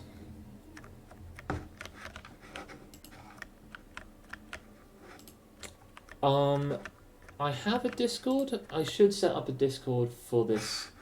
In fact, I'm gonna do it right now. I'm gonna set up a Discord for this thing. Can I just make a Discord? Yes. I changed the name of the stream again. I'm still not sure if I'm happy about it, but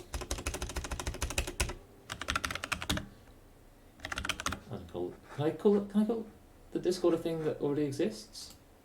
Do Discords have to have a unique name? They totally don't.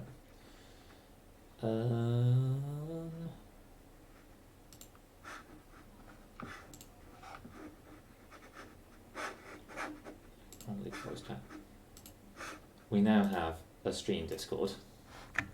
That was shockingly easy.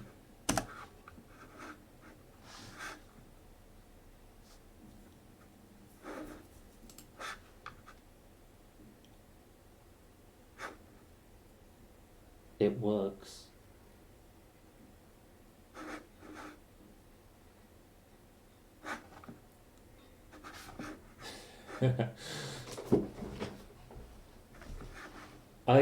This again I feel like is dating me and my generation of internet users, but I haven't really used Discord very much.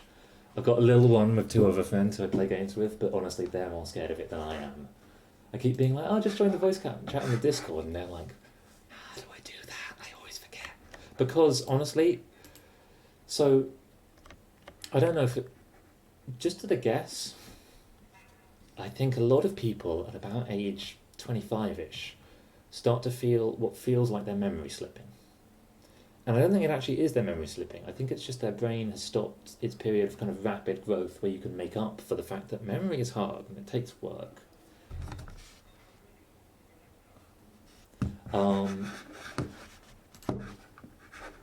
can have friends on Discord? Yeah, why not? That's how little I know how to use it.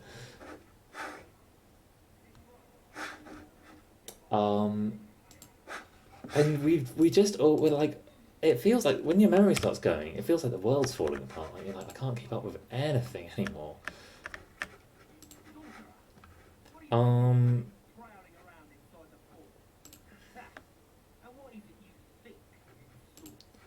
I'm pretty sure there's no way that you can talk this guy out of fighting you, and certainly I don't plan to.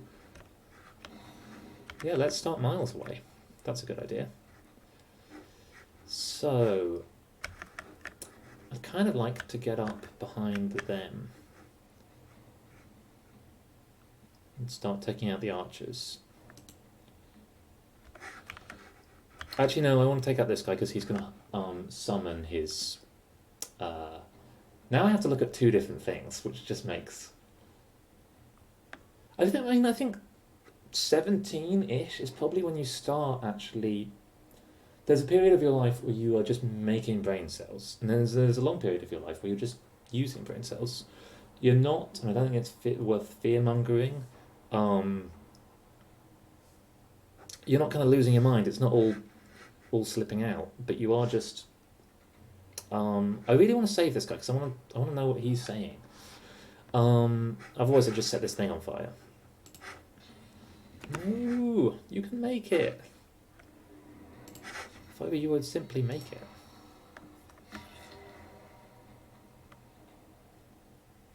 I love looking for like, can I squeeze like a tiny step out?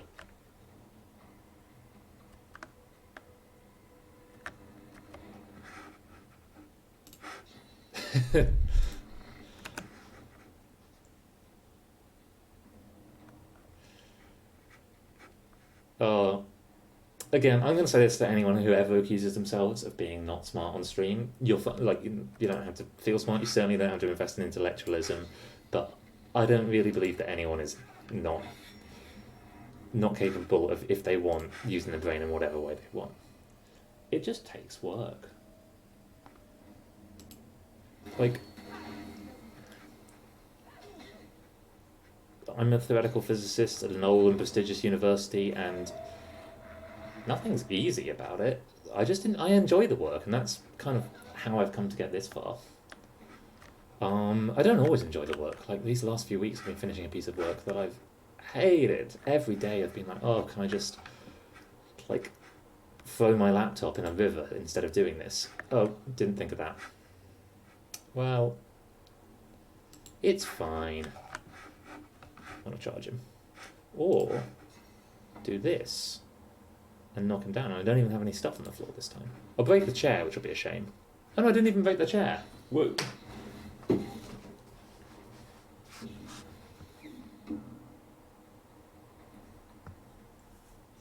Oh, which black hole stuff? I'm all over the place in my research at the moment. I'm looking for which questions are worth answering. I've got the stuff on my website, which is mostly black hole stuff. But yeah, like, I'm clever. I know this, but I also, now having, particularly spending a lot of time teaching, I don't think I believe in the absence of clever in a way that once I did, and that people around me kind of encouraged talking about and thinking in. Oh, so if I stay close, will it not attack me? I never know how opportunist works. No, it's too far. What about, well, we can do that for what it's worth, which is maybe nothing. Is it worth doing that? Do I get anything from doing that? I really want to kill this instead of the... Oh, you were here. I was wondering who was lurking for that. That was mostly, like a lot of this stream, is just me trying to get thoughts down on the page, because otherwise they just get stuck up in my head. So I was like, oh, whoever's joining this stream, either they're going to be into it, or they're going to be like, what on earth is going on? But yeah, someday I think maybe I'll go back and get the footage of certain things and put it together into a coherent whole. But at the moment, it's like, sometimes it's talking about black holes, sometimes it's talking about like my day-to-day life, sometimes it's talking about video games. It's all things to all people.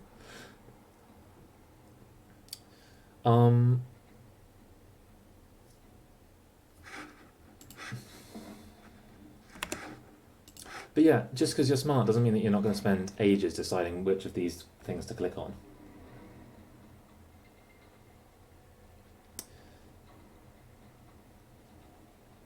All about, like, when I get everyone, it's nice to think fast sometimes, but slowing down and really just going through because some things take ages to think about. This is something I say to students, particularly people who are starting their PhDs. That didn't even hit them. There's this picture that we're supposed to be geniuses, and that geniuses just get stuff in their heads immediately. But Was that a good idea of yours?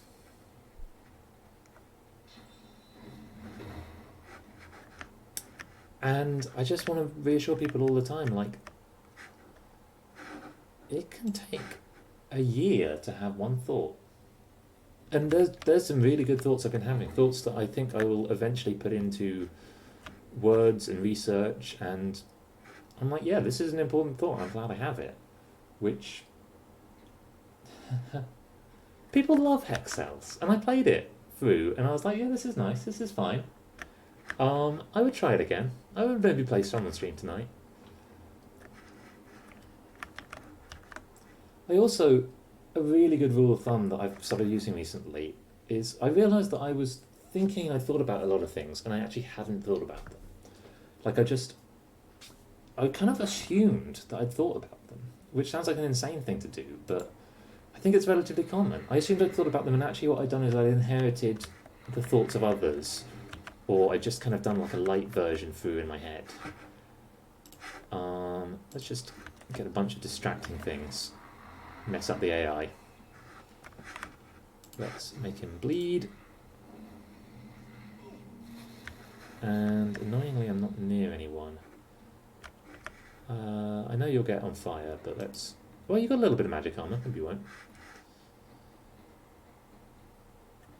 So, tempting to chicken. Yeah, let's chicken, because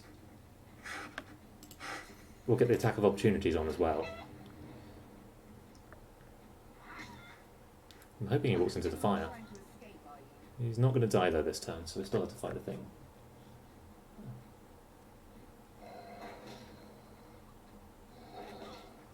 People talk about it like it's the most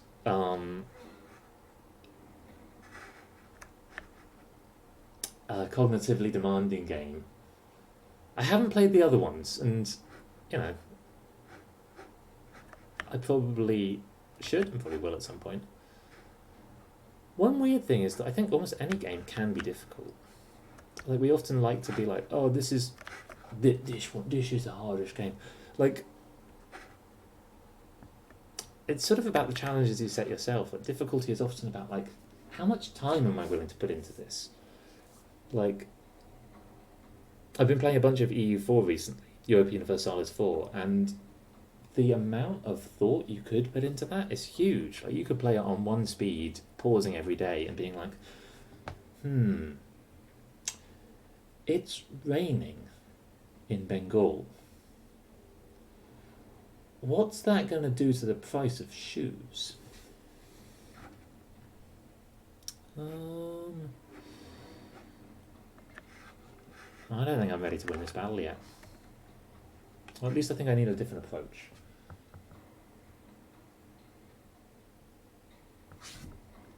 I'm going to switch to playing some hex cells. Rather than talking the talk about I didn't find it that difficult, let's go play it and see if I find it incredibly difficult.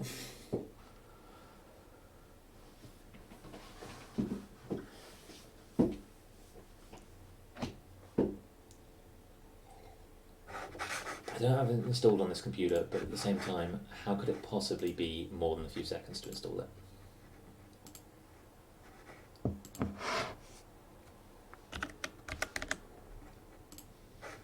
Last played in 2017.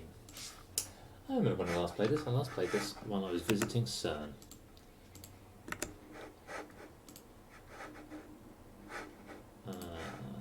That's the actual proper save file.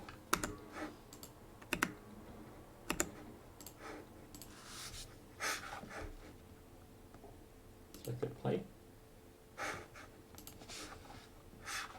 No, I haven't. Maybe there's... Because I do think it does...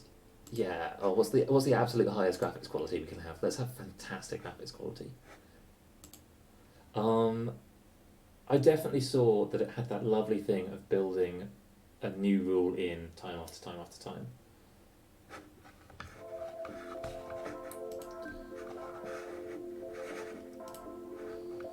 So we get...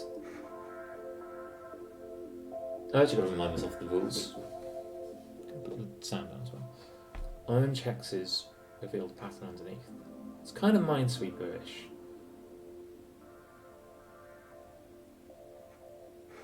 So these are all part of the pattern. These are all not part of the pattern, and then I get the number as well.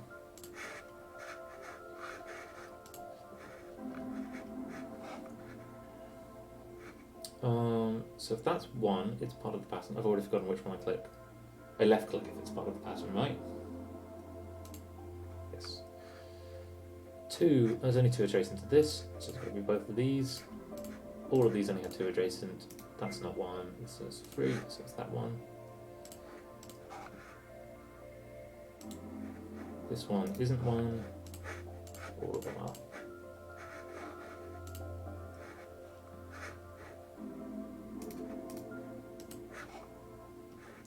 That's 1, that can't be 1, that's 1. These are all safe. This is that one, and that one. That's 1. That's 1. Don't think I can do any more with this yet. There's only 2 here, so these are both part of the pattern. So 1 touching this, and 2 touching this, so these are both not.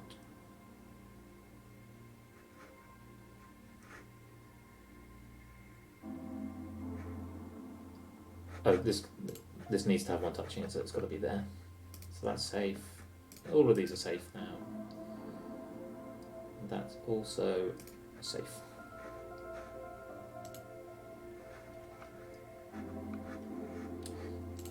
Yeah.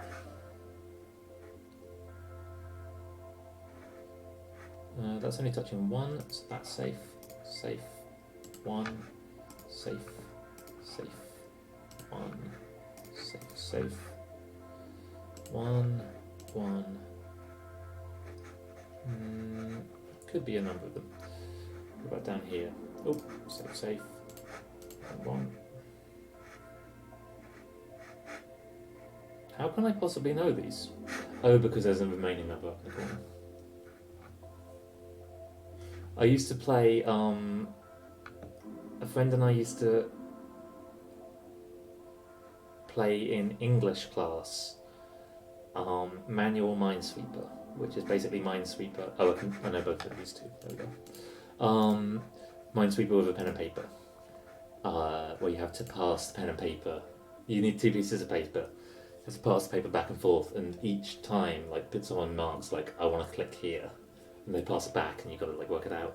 And a game would normally take the better part of a whole lesson, and this is just what we did for a whole year. And honestly, I learned quite a lot in that English class. I think I'd have been bored otherwise. I think it's actually quite... Did you mean PvP Minesweeper?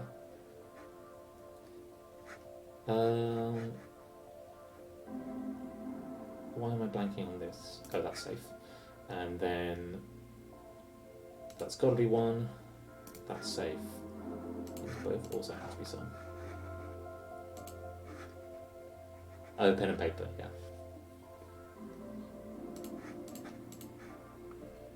I got confused for a sec because P&P is the name of my dad's architecture practice, and I was like, well, yes, they may play it.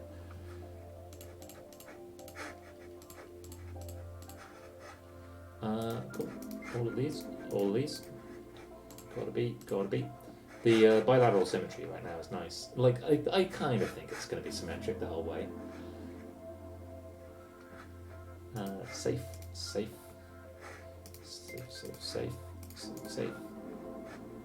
That's 1. All of these have to be.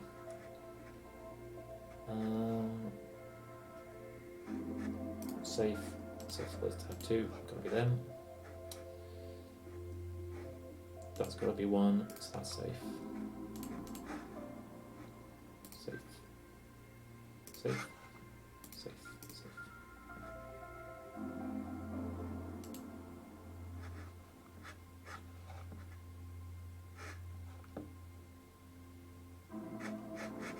Got to be both of these.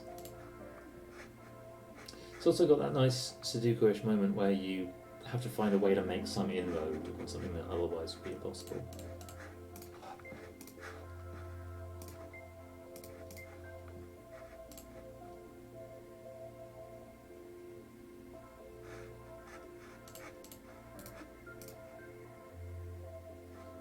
2. That's only touching 1, so that can't be it.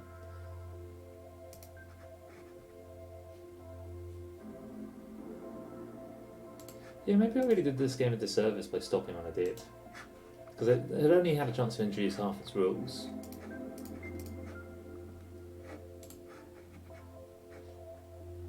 Games, a bit like books that you pick up when you're travelling.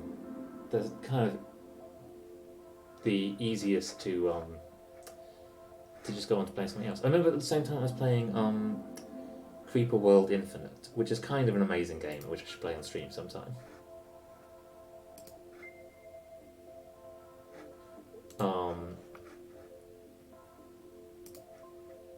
That's one of those games where you're like, when you actually see it, you're like, I've been wanting to play this game my entire life.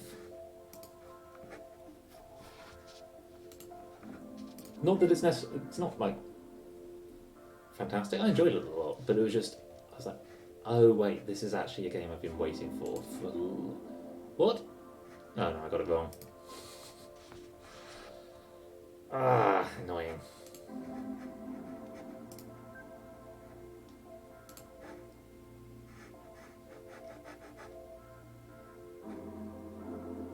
I'm rushing. I should slow myself down.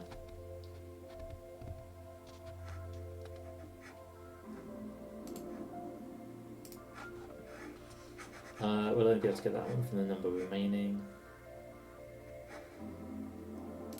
These 2. That's safe. That's 1.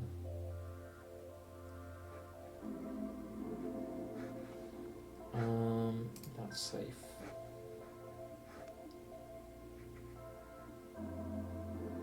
That's gotta be 1. So that's safe. That's safe. That's 1. One mistake. Do I lose anything for having 1 mistake? Right, new rule.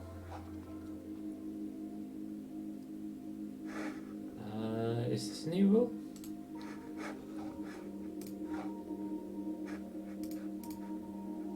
Doesn't look like it.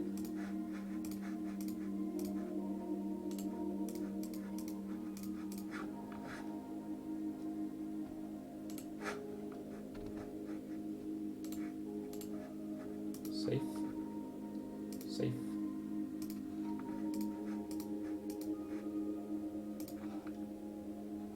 Three. Well, these look safe.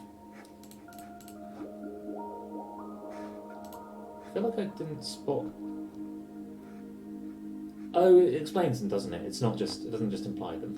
I feel like I've been playing a lot of games recently where they just hit you with new rules and it's implied that you have to work them out. I didn't get that into it, but I would go back and play more Barbara Is You at some point, which is all about learning the unwritten rules. Oh, why don't... I was completely intending to click that the other way, but the clicks are similar. I'm sad. I was going to do an exhibition soon on... We do an open day in the Cambridge Astro department, which is just a day for the public to come and see what's going on. And I was going to do an exhibition on exploring spaces through games, basically. With Barbara As You was going to be one of them, because so much of, like, all of my day-to-day is programming. And I think it's a really good way to introduce programming. Just like this is actually, it's just that thing that isn't really in the rest of the world apart from outside of computers, of rigid logical rules. Safe, safe, safe, safe, safe, safe. But in theory, I'm going to be on holiday instead, which, you know, is also nice. Unless, I don't know, I'm thinking that, I'm wondering. Oh, cool. Let me put it out there now. I'm really down on programming because it doesn't suit me, and I kind of resent that it's become the thing at the heart of science. But for people who enjoy it, I'm one, incredibly jealous, and two,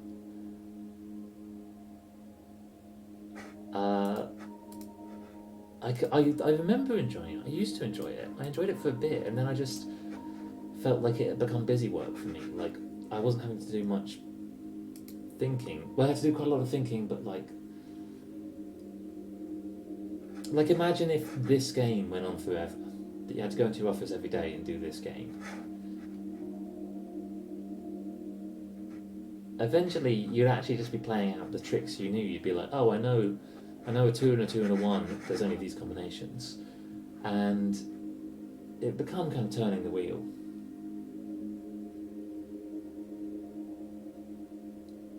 Head of Information Security. What does that mean?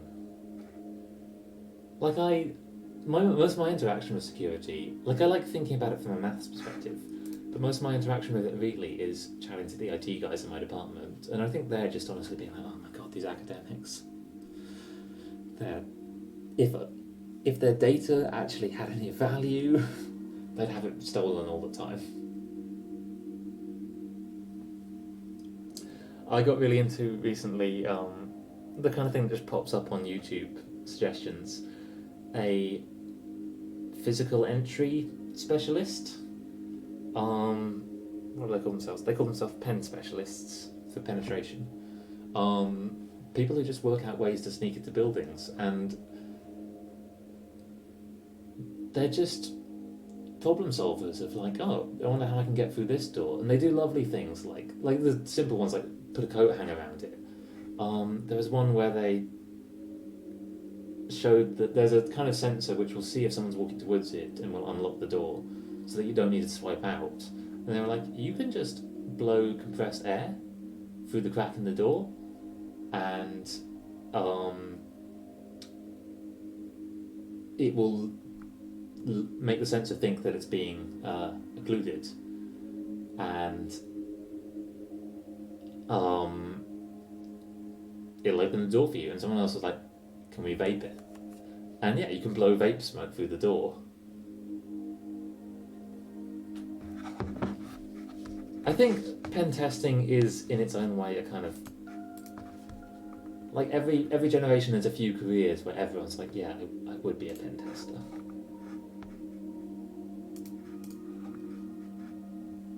It's the firefighter of the modern age.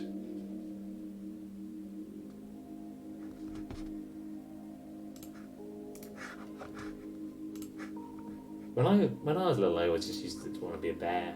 I thought bears had it made.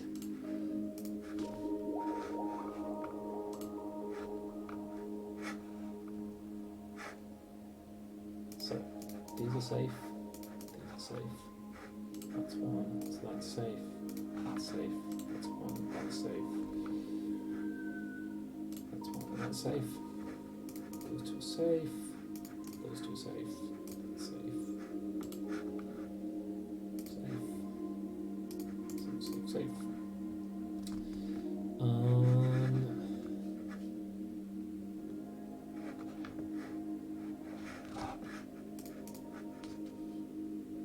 That one. And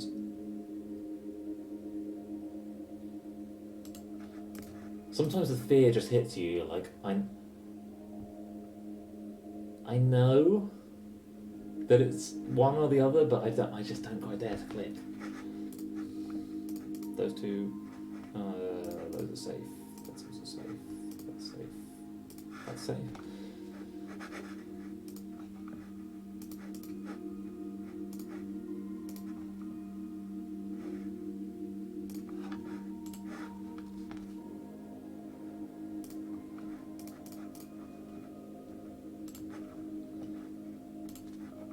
I mean, honestly, maybe I should go and become a physical entry specialist. I'm still on the lookout for a place where I get to do that much thinking in my job. And academia is okay for that, but it's nowhere near as much as I thought. Like, going through the academic system as an undergrad, I was like, oh yeah, no, the professors are the smartest, thinkiest people there are. And actually, a lot of it's just turning the wheel and stuff needs to be done. Like the paper I'm putting out at the moment, it's a nice paper and it'll be useful. Help us find a bunch of binary stars, which I don't know, maybe people are interested in, but it's not the kind of divine inspiration world that, like obviously that's a Hollywood world, but everyone kind of wants to live in a Hollywood world.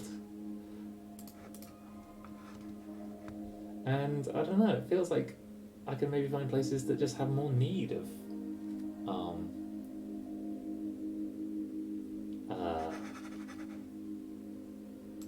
creative thought. You're getting an RFID implant. I don't know what that is. Oh, is that...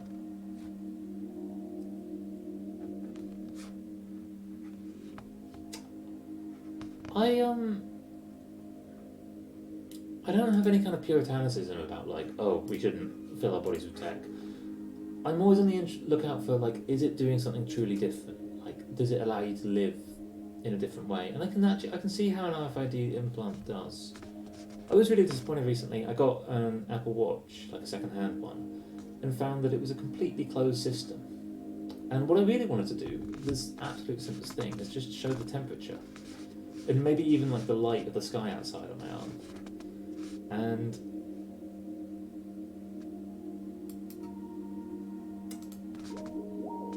when they like,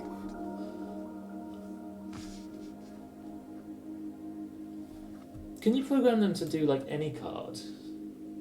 Can you get all of your logins on your hand? Because honestly, you know, my USB ID, you could just stick that in your hand.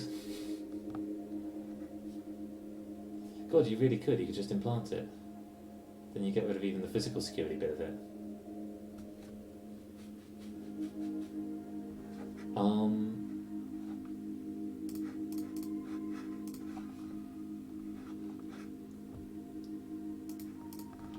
It's the kind of thing that's going to be a hard sell on so many people. Although there obviously are a lot of small ways in which we do it already.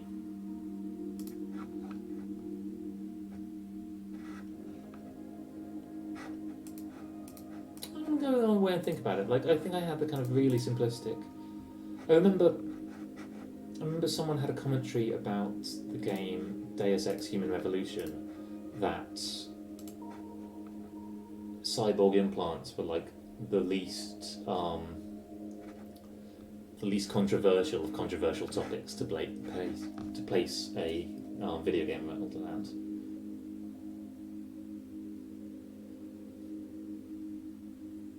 So why would most people not want it?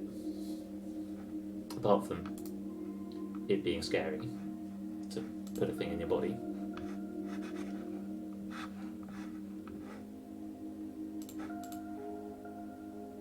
I'm just thinking it starts a really different conversation about abledness. It should be healthy. Like discovering all the different realms of abledness that can be invisible. Just me and my own personal research in the last few years, I'm like, oh, I just did not think about this properly. I didn't really think it through.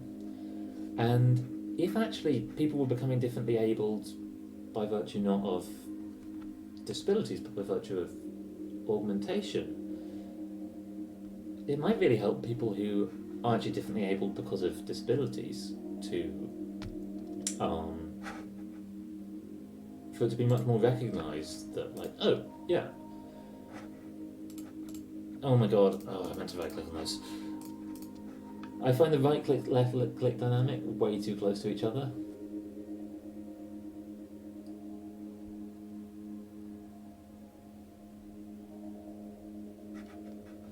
So my phone can do that, and I've never used it. I think I've set it up on that.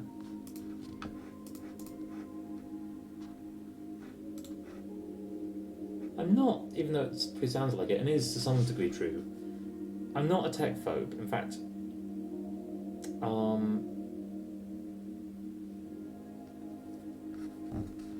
I'm really interested in what technology will do for us, but I am a complexity phobe. I will do anything I can to avoid complexity. And so I'm always cautious of technologies that might just increase complexity and lead to systems that don't work. I recommend everyone, when they've got a bit of like headspace, to go off and watch a lecture called The Mess We're In, which I actually rewatch relatively regularly, which is the person who invented Haskell, basically talking about why so many things in the modern world don't work. And my partner got really interested recently in the Challenger disaster, and has actually been she hasn't gained very much, but I've been kind of chatting about her for a lot about gaming recently and getting her into some of it, and she is thinking about writing a game about the Challenger disaster because she really wants to express like how this thing can happen, because we love to tell these stories where there's like a moralistic bad guy, or someone stupid or something like that. And I've just been rewatching the HBO Chernobyl series, and it's exactly the same. It's kind of about how actually these simplistic stories don't work and don't make sense and don't. Oh, here we go. So now we've got number in the row.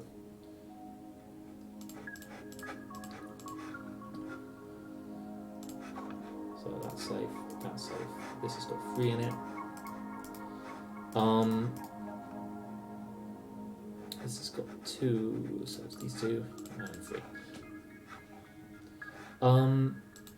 And just asking kind of, how is it possible? Like, this is so much.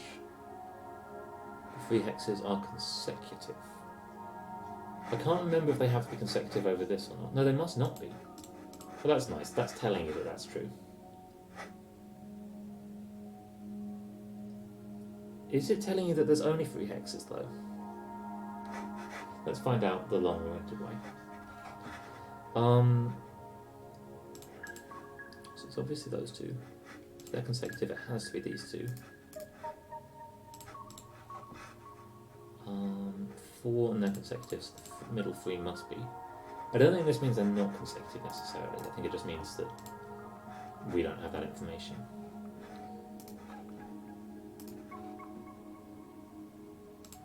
Yeah, indeed, those are consecutive. Okay. So yeah. They are the only... Well, we still don't know that they're the only ones, but they were the only ones in the row. If they have to be consecutive, they have to be down here. Still don't know that they're the only ones. Love a 0.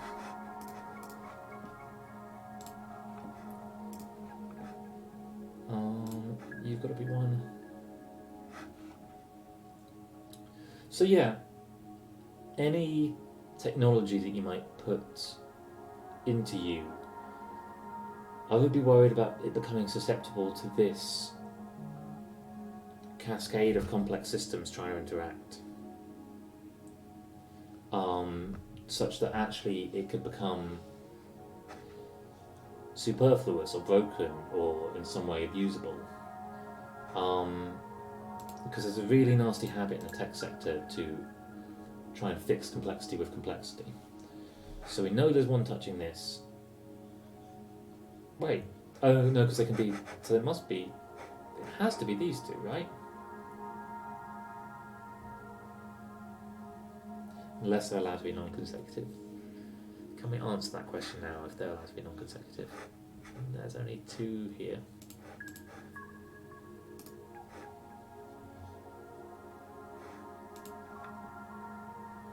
It's weird, questions like this, is a rule not true, are way harder to answer than is it true?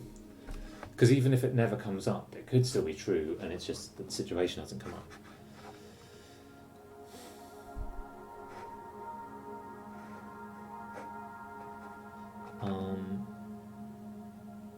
I'm going to assume it's true that if they say they're consecutive, they're the only ones in the row. So we get this one. Oh, nice. So, yeah. Has to be these 2.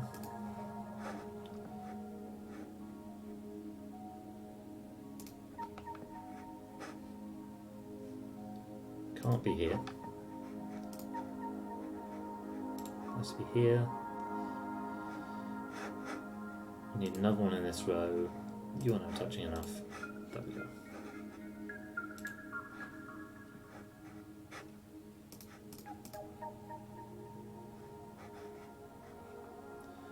So guys in Poland, I'm intrigued.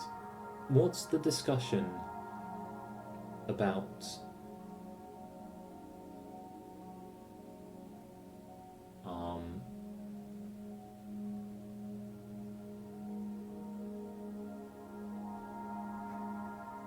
coronavirus in Poland?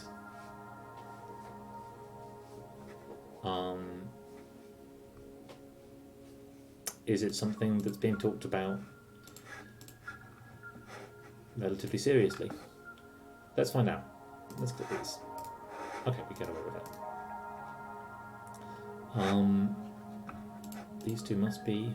There's two in a row, so everything else is free and easy.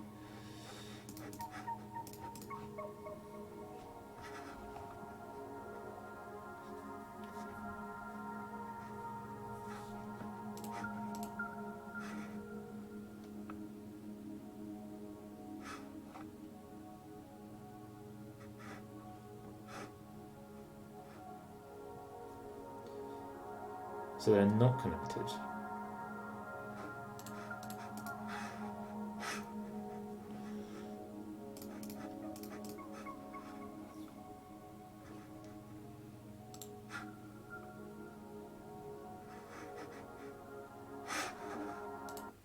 Oh God. The difference between apps that are windowed and work and apps that don't.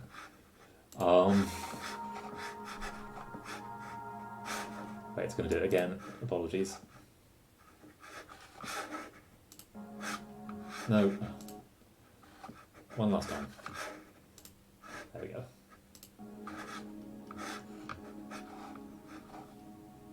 It's just I have a second monitor, and sometimes it freaks out. Something that I found sad is that I don't know of any games which you can play on two monitors. I'm sure there are some, but like something like a lot of the strategy games I play, I'd love to have stuff up on a second monitor. Like I do quite a lot of my work on two monitors because it's really useful to have some things go at different paces and kind of different rates that you need the information. Although that said, for the last few weeks, my my monitor at work has just been tracking all the emojis used on Twitter, and I've learned a lot from that. Okay, so there's two in this row, and we have two, so we actually know that. So we know that. Same here. We know that. We know these two. We know that this one is not consecutive, so that's not one. So now these are the only three touching here.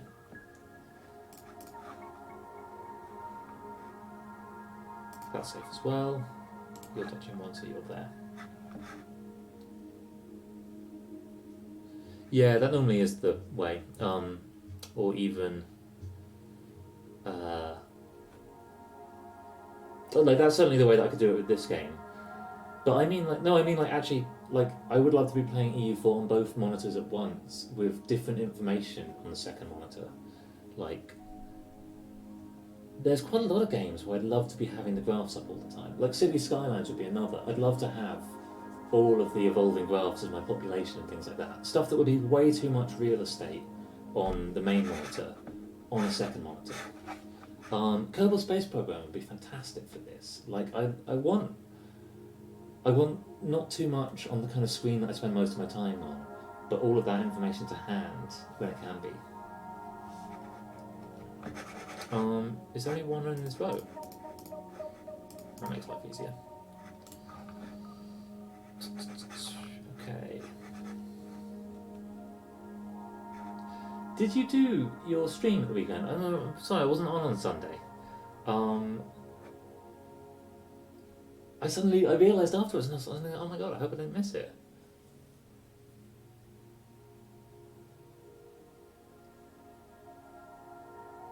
I can click this one. And how was it? Tell me about it. Apologies for not being around.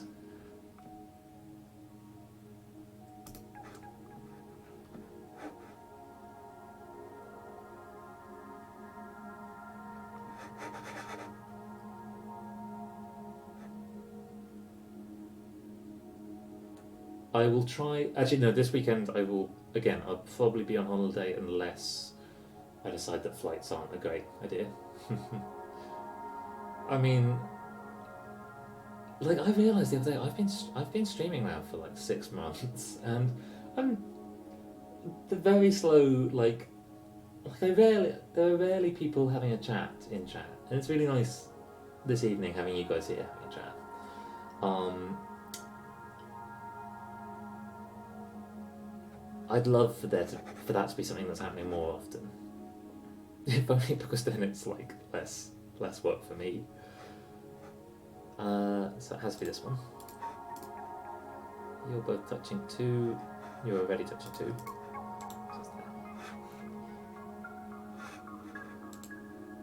I wonder if some people are like, I'm going to do streaming and in a week have 1,000 followers. I don't really see how they could do. I mean, obviously, like sharing it a bunch on social media would help.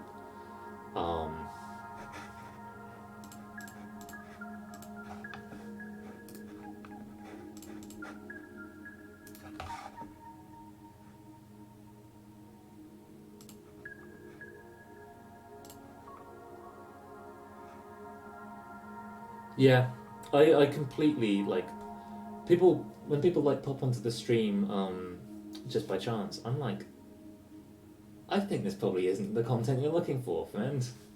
Like, I think what I'm making here.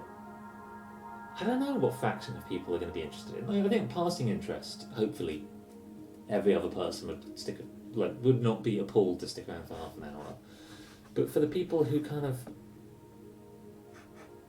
want to be talking graphs and data science and things like that. Oh, don't like Lewis. You are my most reliable person sticking in, and you do not like. I don't want anyone to feel any pressure to come and hang out on stream. Also, anyone should feel free to come and lurk whenever, if they just want to like hang around and hear a person chatting. I want to make it a pressure-free space, basically. Fair enough. I think the kind of having to constantly change what the game is. Well, thank you. I got the feeling that you were trying to do that. I really appreciate that.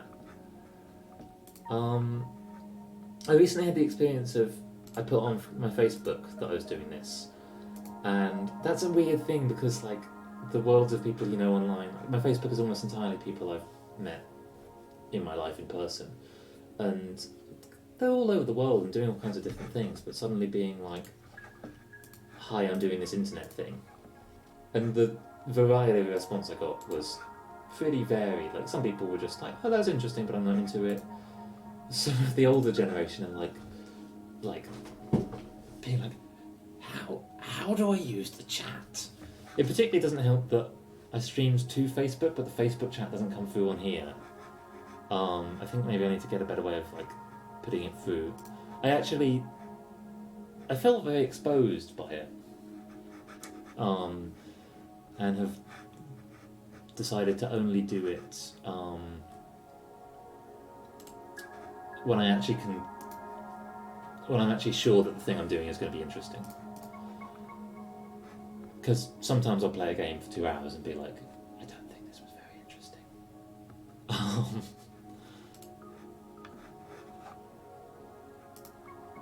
And I think some people can come to it and some people just have a knack as an entertainer. The few bits I've seen of your stream, Wiz, I'm like, yeah, this person can hold an audience, can hold their attention. There's always also going to be the trade-off of like how in depth do you want to go? Like, I'm seriously thinking whilst coronavirus, yeah,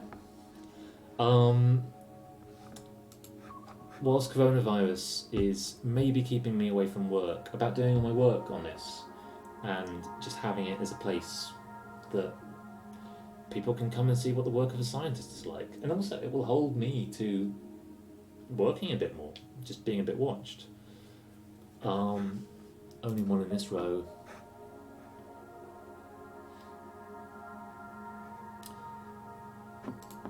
Oh, left click, right click.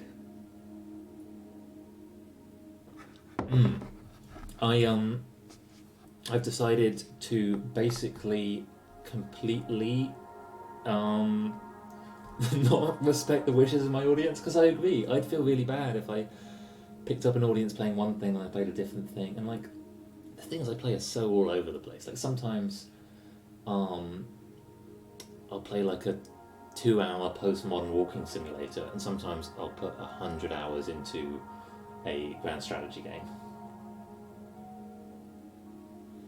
I mean, so the people who Champs, I don't know if Champ still hangs around your stream. I hope no one also, if anyone ever wants to stop going to a stream, I hope they don't feel bad about it. But Champ a couple of times popped in on my stream, and I think your audience is, if he is, or if they are representative of your audience, I think your audience is probably up for a bit more thoughtful conversation type stuff. Like, and you know, if you lose them, you only lose them from doing a thing that you weren't that interested in doing.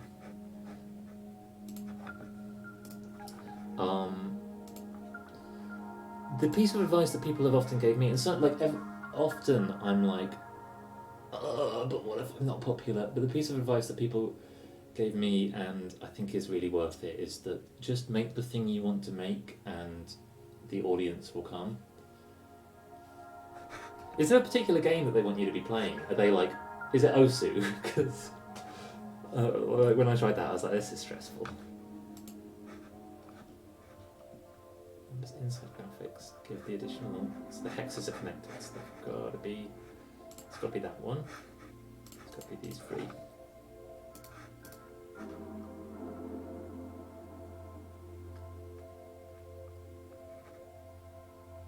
God, is it just is it a Twitch thing that everyone loves Osu?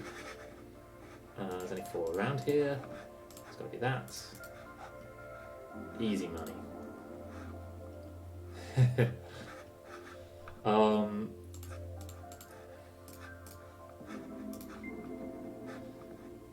There's really different things that people want out of Twitch streams, and like big Twitch streams are always going to be playing the games that people really want.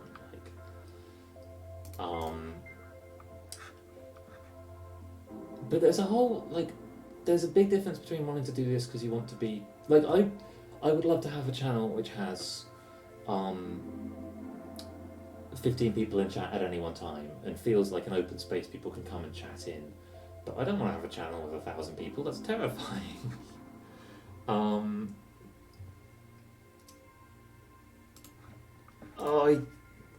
click. I could just cover every time I actually get something wrong with one wrong click. One thing that I have realised so I played a bunch of EU4 in the last few weeks, and I don't think it grew me much as a channel, but it was just a thing where I could just sit and play it, and it's hours at a time, and people could just pop in. And I actually thought that was pretty good.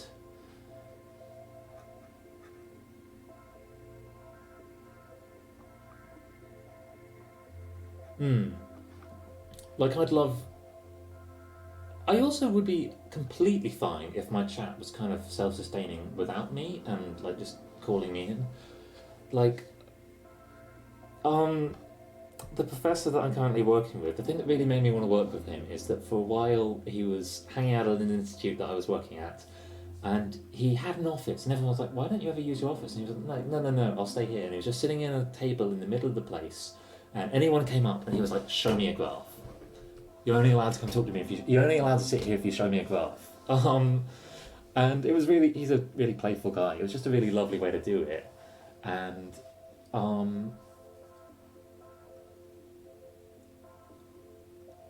I kind of want to do stuff like that with this stream. I want to be like if you want to come on and join chat, show me a graph. Like I made the decision the other day that I'm going to Turing test people when they come on. Not too hardcore, but just I just want to see the ways people think.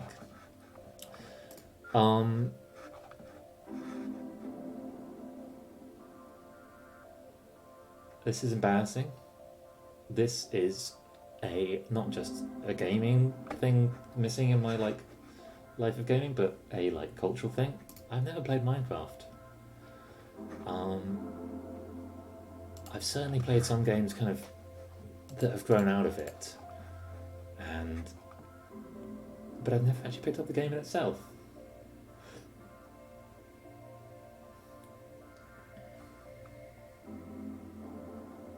There have been periods in my life where I basically didn't play games, and I think Minecraft fell in one of those. Like for a while in my undergrad, I didn't play it.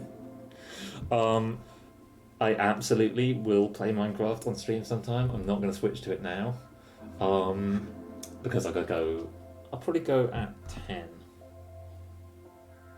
No, I should go even before that.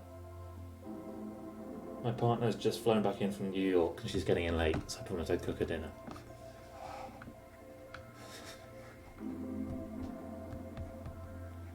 I don't know how people have the time to play. There's so many games, but yeah, no, I should and I will play Minecraft.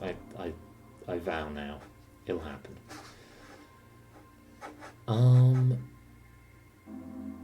There's 2 remaining, so it's not this one. It's these 2.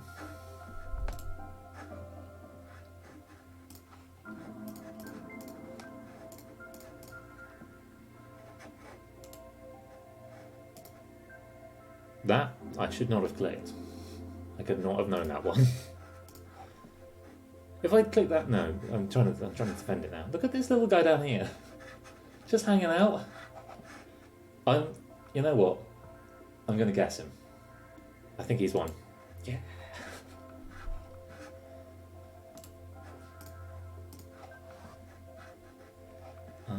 What else do we know? We know these 2 are together.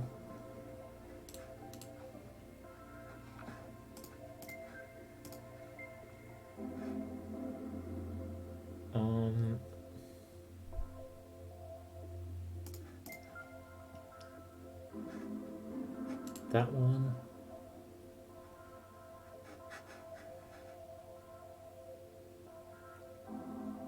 It's got to be that one.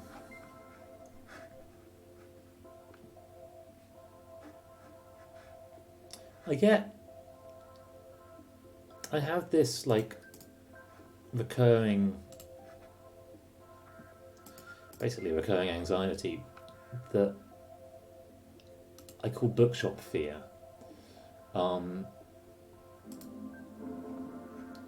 Which is, I don't know if other people ever get this. I walk through a bookshop and I'm like, oh my god, there's just so much here. There's so many thousands and thousands of pages and words and writing, and not everything in the bookshop is good, but most of it's good. Like most of it's there for some good reason, and the complete impossibility of ever comprehending it all kind of scares me. And sometimes I get the same with games. Like there are so many games I'd love to play, and the fact of having finite time, I'm just like, I sort of don't know where to put it. And sometimes I end up playing like games I really want to play, I don't play, and I play games that I'm not actually that invested in because I've already got them and it's easy and I don't like have to make the decision. Like that overwhelmed by choiceness. This is all part of justifying why I've never played Minecraft. Oh, I'm gonna really enjoy it as well, aren't I? Fine. I'm just psyching myself up to it. No!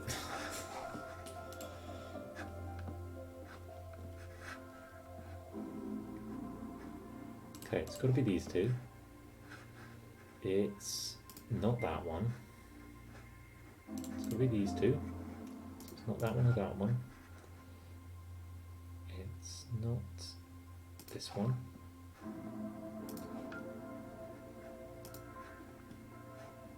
So all of these. It's not that. Can't do anything there yet. It's there. It's there, so it's not there.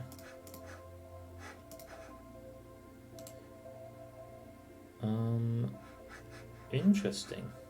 There's not that one. Okay.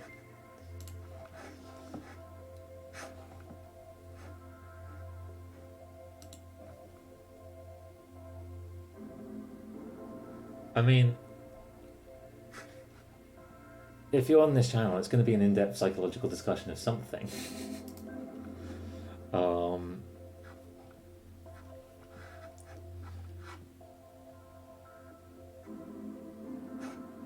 it's got to be that one.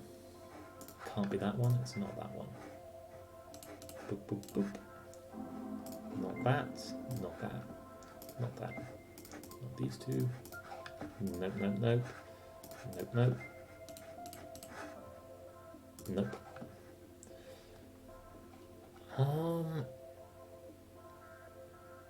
So there are 3 left, so it has to be this one.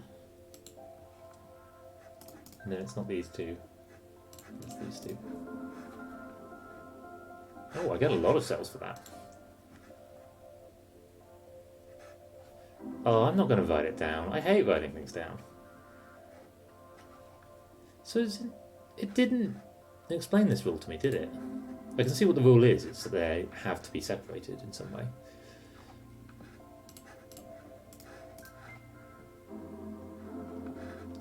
Five. Going a bit overboard there, guys. 3.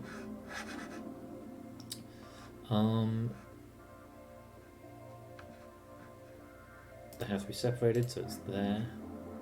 4, so it's there.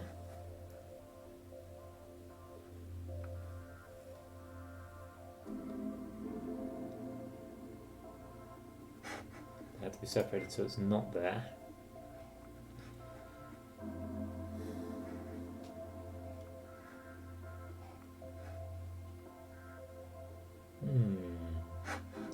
They can't be both of these, so it has to be this one.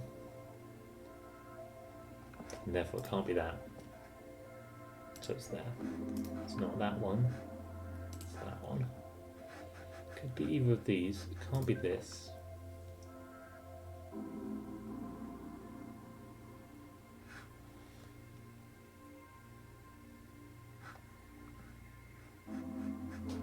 Either of these has to be one of these 2. Has to be one of them to satisfy the 4, so this 2 isn't that one. So that to have 2 has to be there. That's not one. That is. That is. That's not. That is.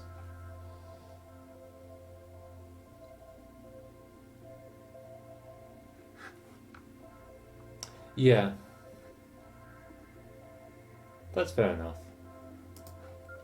I'm not going to fault it for its rule explanation. One of the things I like most about games, I think this is so weird to me, is the tutorials, because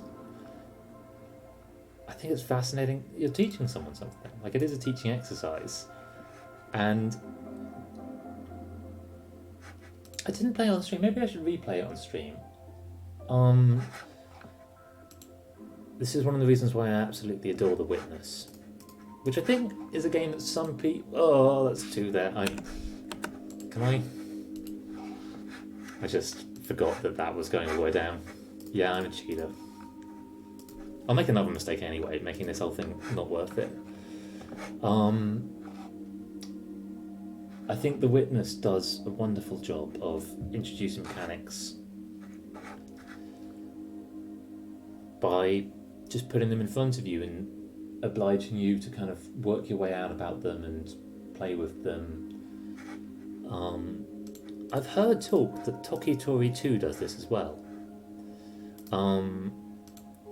which seems weirdly out of character.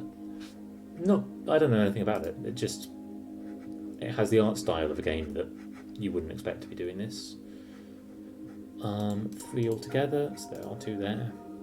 So that's your 3, that's not 2, there's already 2 there. 2 here, so that one. That's one.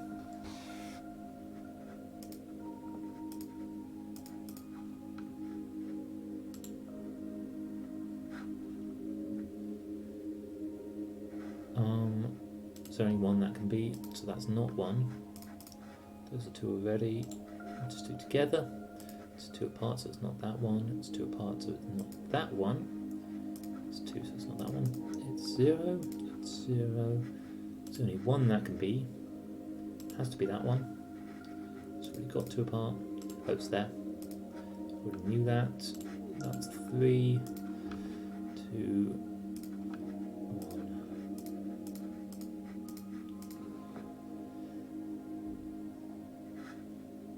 If there was a 1 here, it would always be impossible. So these paths always actually, even if I don't know anything, these paths always have to be all 0s.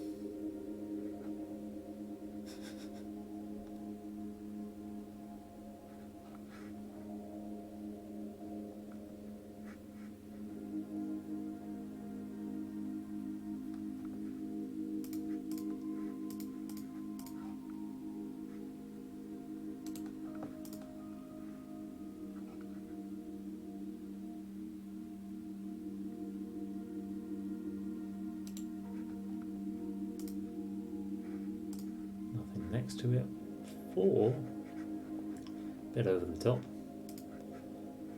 2 together, there we go, 4, we've got 2. So to test my theory, I should check that this is a 0. I think it has to be a 0. Wait, no, is that? Because if it isn't a 0, then one side of this would be no, because it could come from the other way. I'm not certain enough to risk it. I'm a coward. There's 2 there. That's 1. Those are safe. That's 3. 1, 1, 1.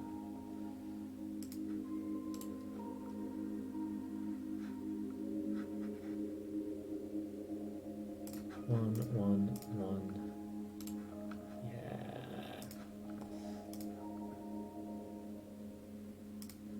Well, this is one way of testing.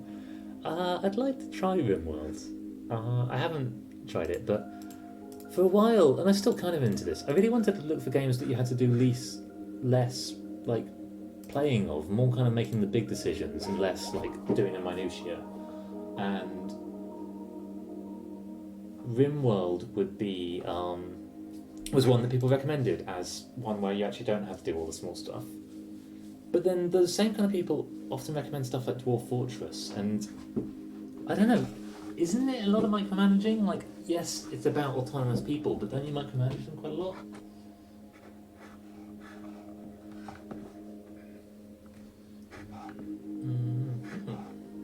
Where to start?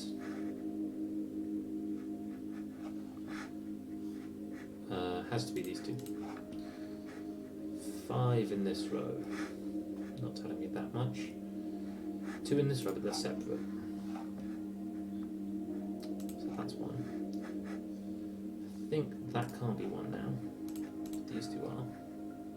So that's that whole row done.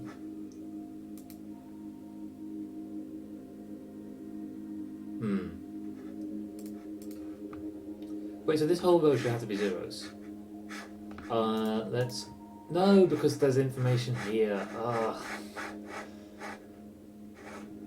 When there's like, the reason they have to be 0s is because you couldn't get the information about what was in the middle of them otherwise.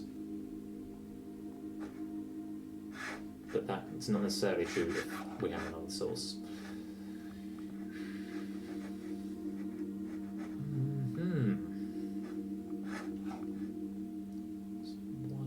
Oh, that's safe. That's safe. Well, these are obviously safe. Because we couldn't, like, if it was just the vote, we could have no idea about what was here. I can't trust the 0s. I can interpret the 1s.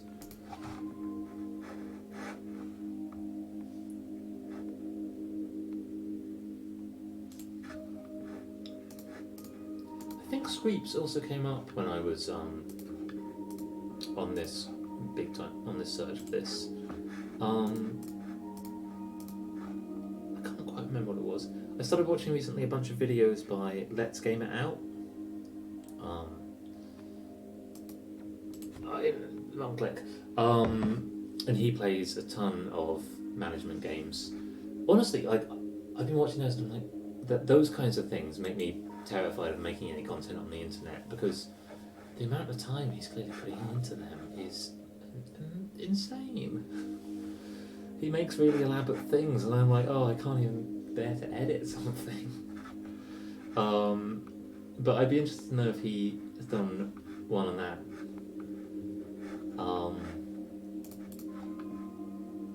And I'm going to go ahead and have a look at it.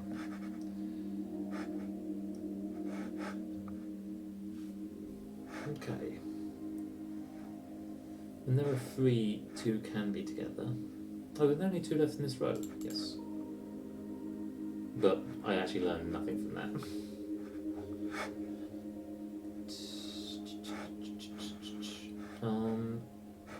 These are all ones. Again.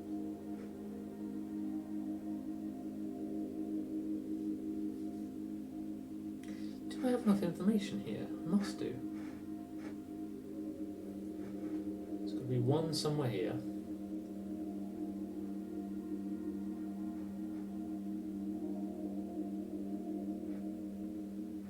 Yeah, because I might be able to get rid of this somehow. Yeah, that information can propagate through here to these ones. Also, there is always a possibility that it's just in the remaining. Like, the remaining is this extra clump of information.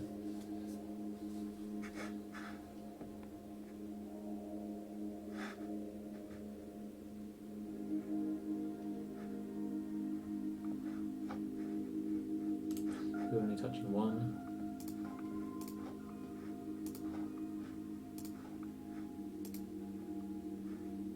The sounds are lovely. Really enjoying that.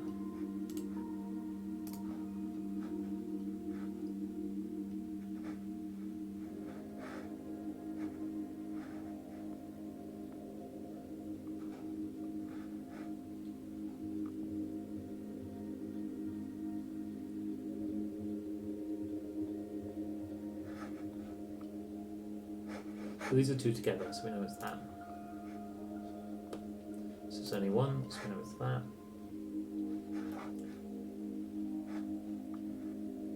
Did you ever play Dice Wars? This reminds me of that, weirdly.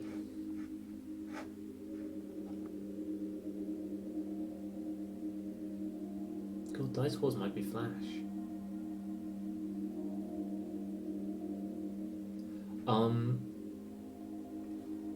You young'uns, go and play some Flash games before they disappear. Lots of them are terrible, but like when I was 17, most of my gaming wasn't done on a console. It was done on a site called Congregate, which was just a place that hosted a ton of Flash games. I think it still exists. I think probably it's a place that people still go. But people used to build.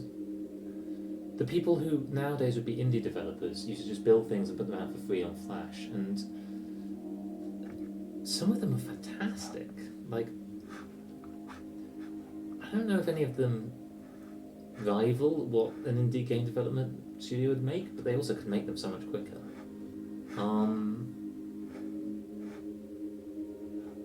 And Flash is disappearing. In fact, I hope it hasn't already gone. I worry a lot about, are we actually preserving enough of the cultural history of video games? I'm not pushing for video games as like high art, but I do think it is worth, treat them as low art and make sure that there's a record of them and access to them. I've been really worried recently learning about how copyright law is operating on video games, where basically copyright law on digital media is quite different from copyright law on physical media, and it's really possible for games to be unbuyable now. Nick Robinson has been talking a lot about Driver San Francisco recently.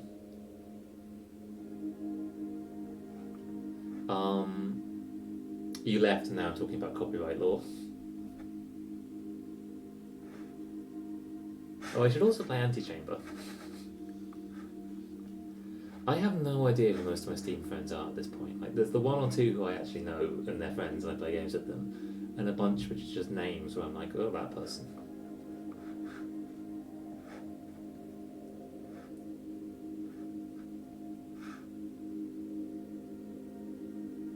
Hey, can you guys see a place I can click? I'm not actually seeing one at the moment.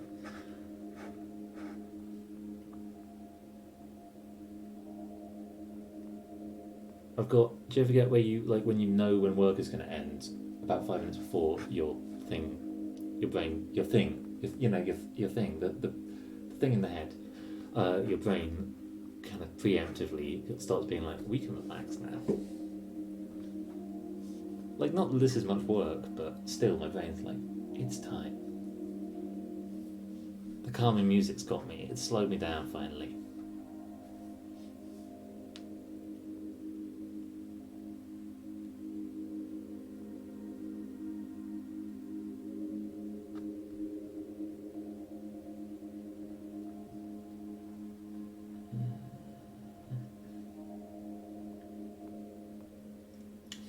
So we can start doing some conditionals. I don't love going too far into the conditionals. Right hand side 1. I can say 2 are not blue.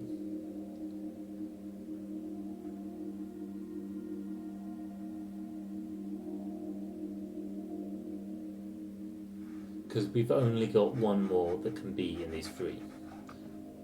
And so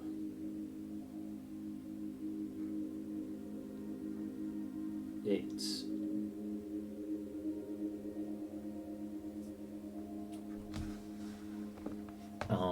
I had it for a second, I lost it. Sometimes I sit down with a crossword and this is related, this isn't just a complete tangent. And I can see so clearly how tired I am when I sit down with a crossword. Like, if sometimes I can just like write it like I'm just writing, and sometimes I can't get anything of it, and I've hit that point where my brain's suddenly like, oh god. So there has to be one more in these 3. There can't be both of them. These can't both be blue. So that has to be a blue. And then that's a 1. I'm pretty sure that's what you're saying, Lewis. That just took me a sec. I don't know Automachef. This can't be it. But this has to be. Okay. Oh, we've got the 2 in this row. And we know that that's safe. God, I could have done that ages ago. All 5 now. So we know these ones.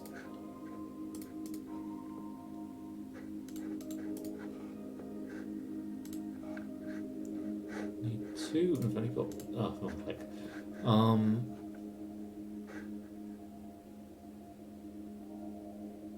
We need 3, and we've only got 3.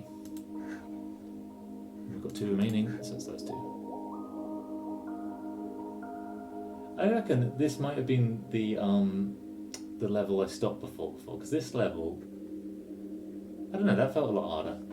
I'd like to play some Factorio on stream. I've never played Factorio either,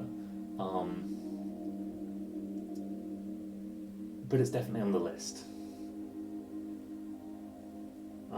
It's the kind of game that I could see actually.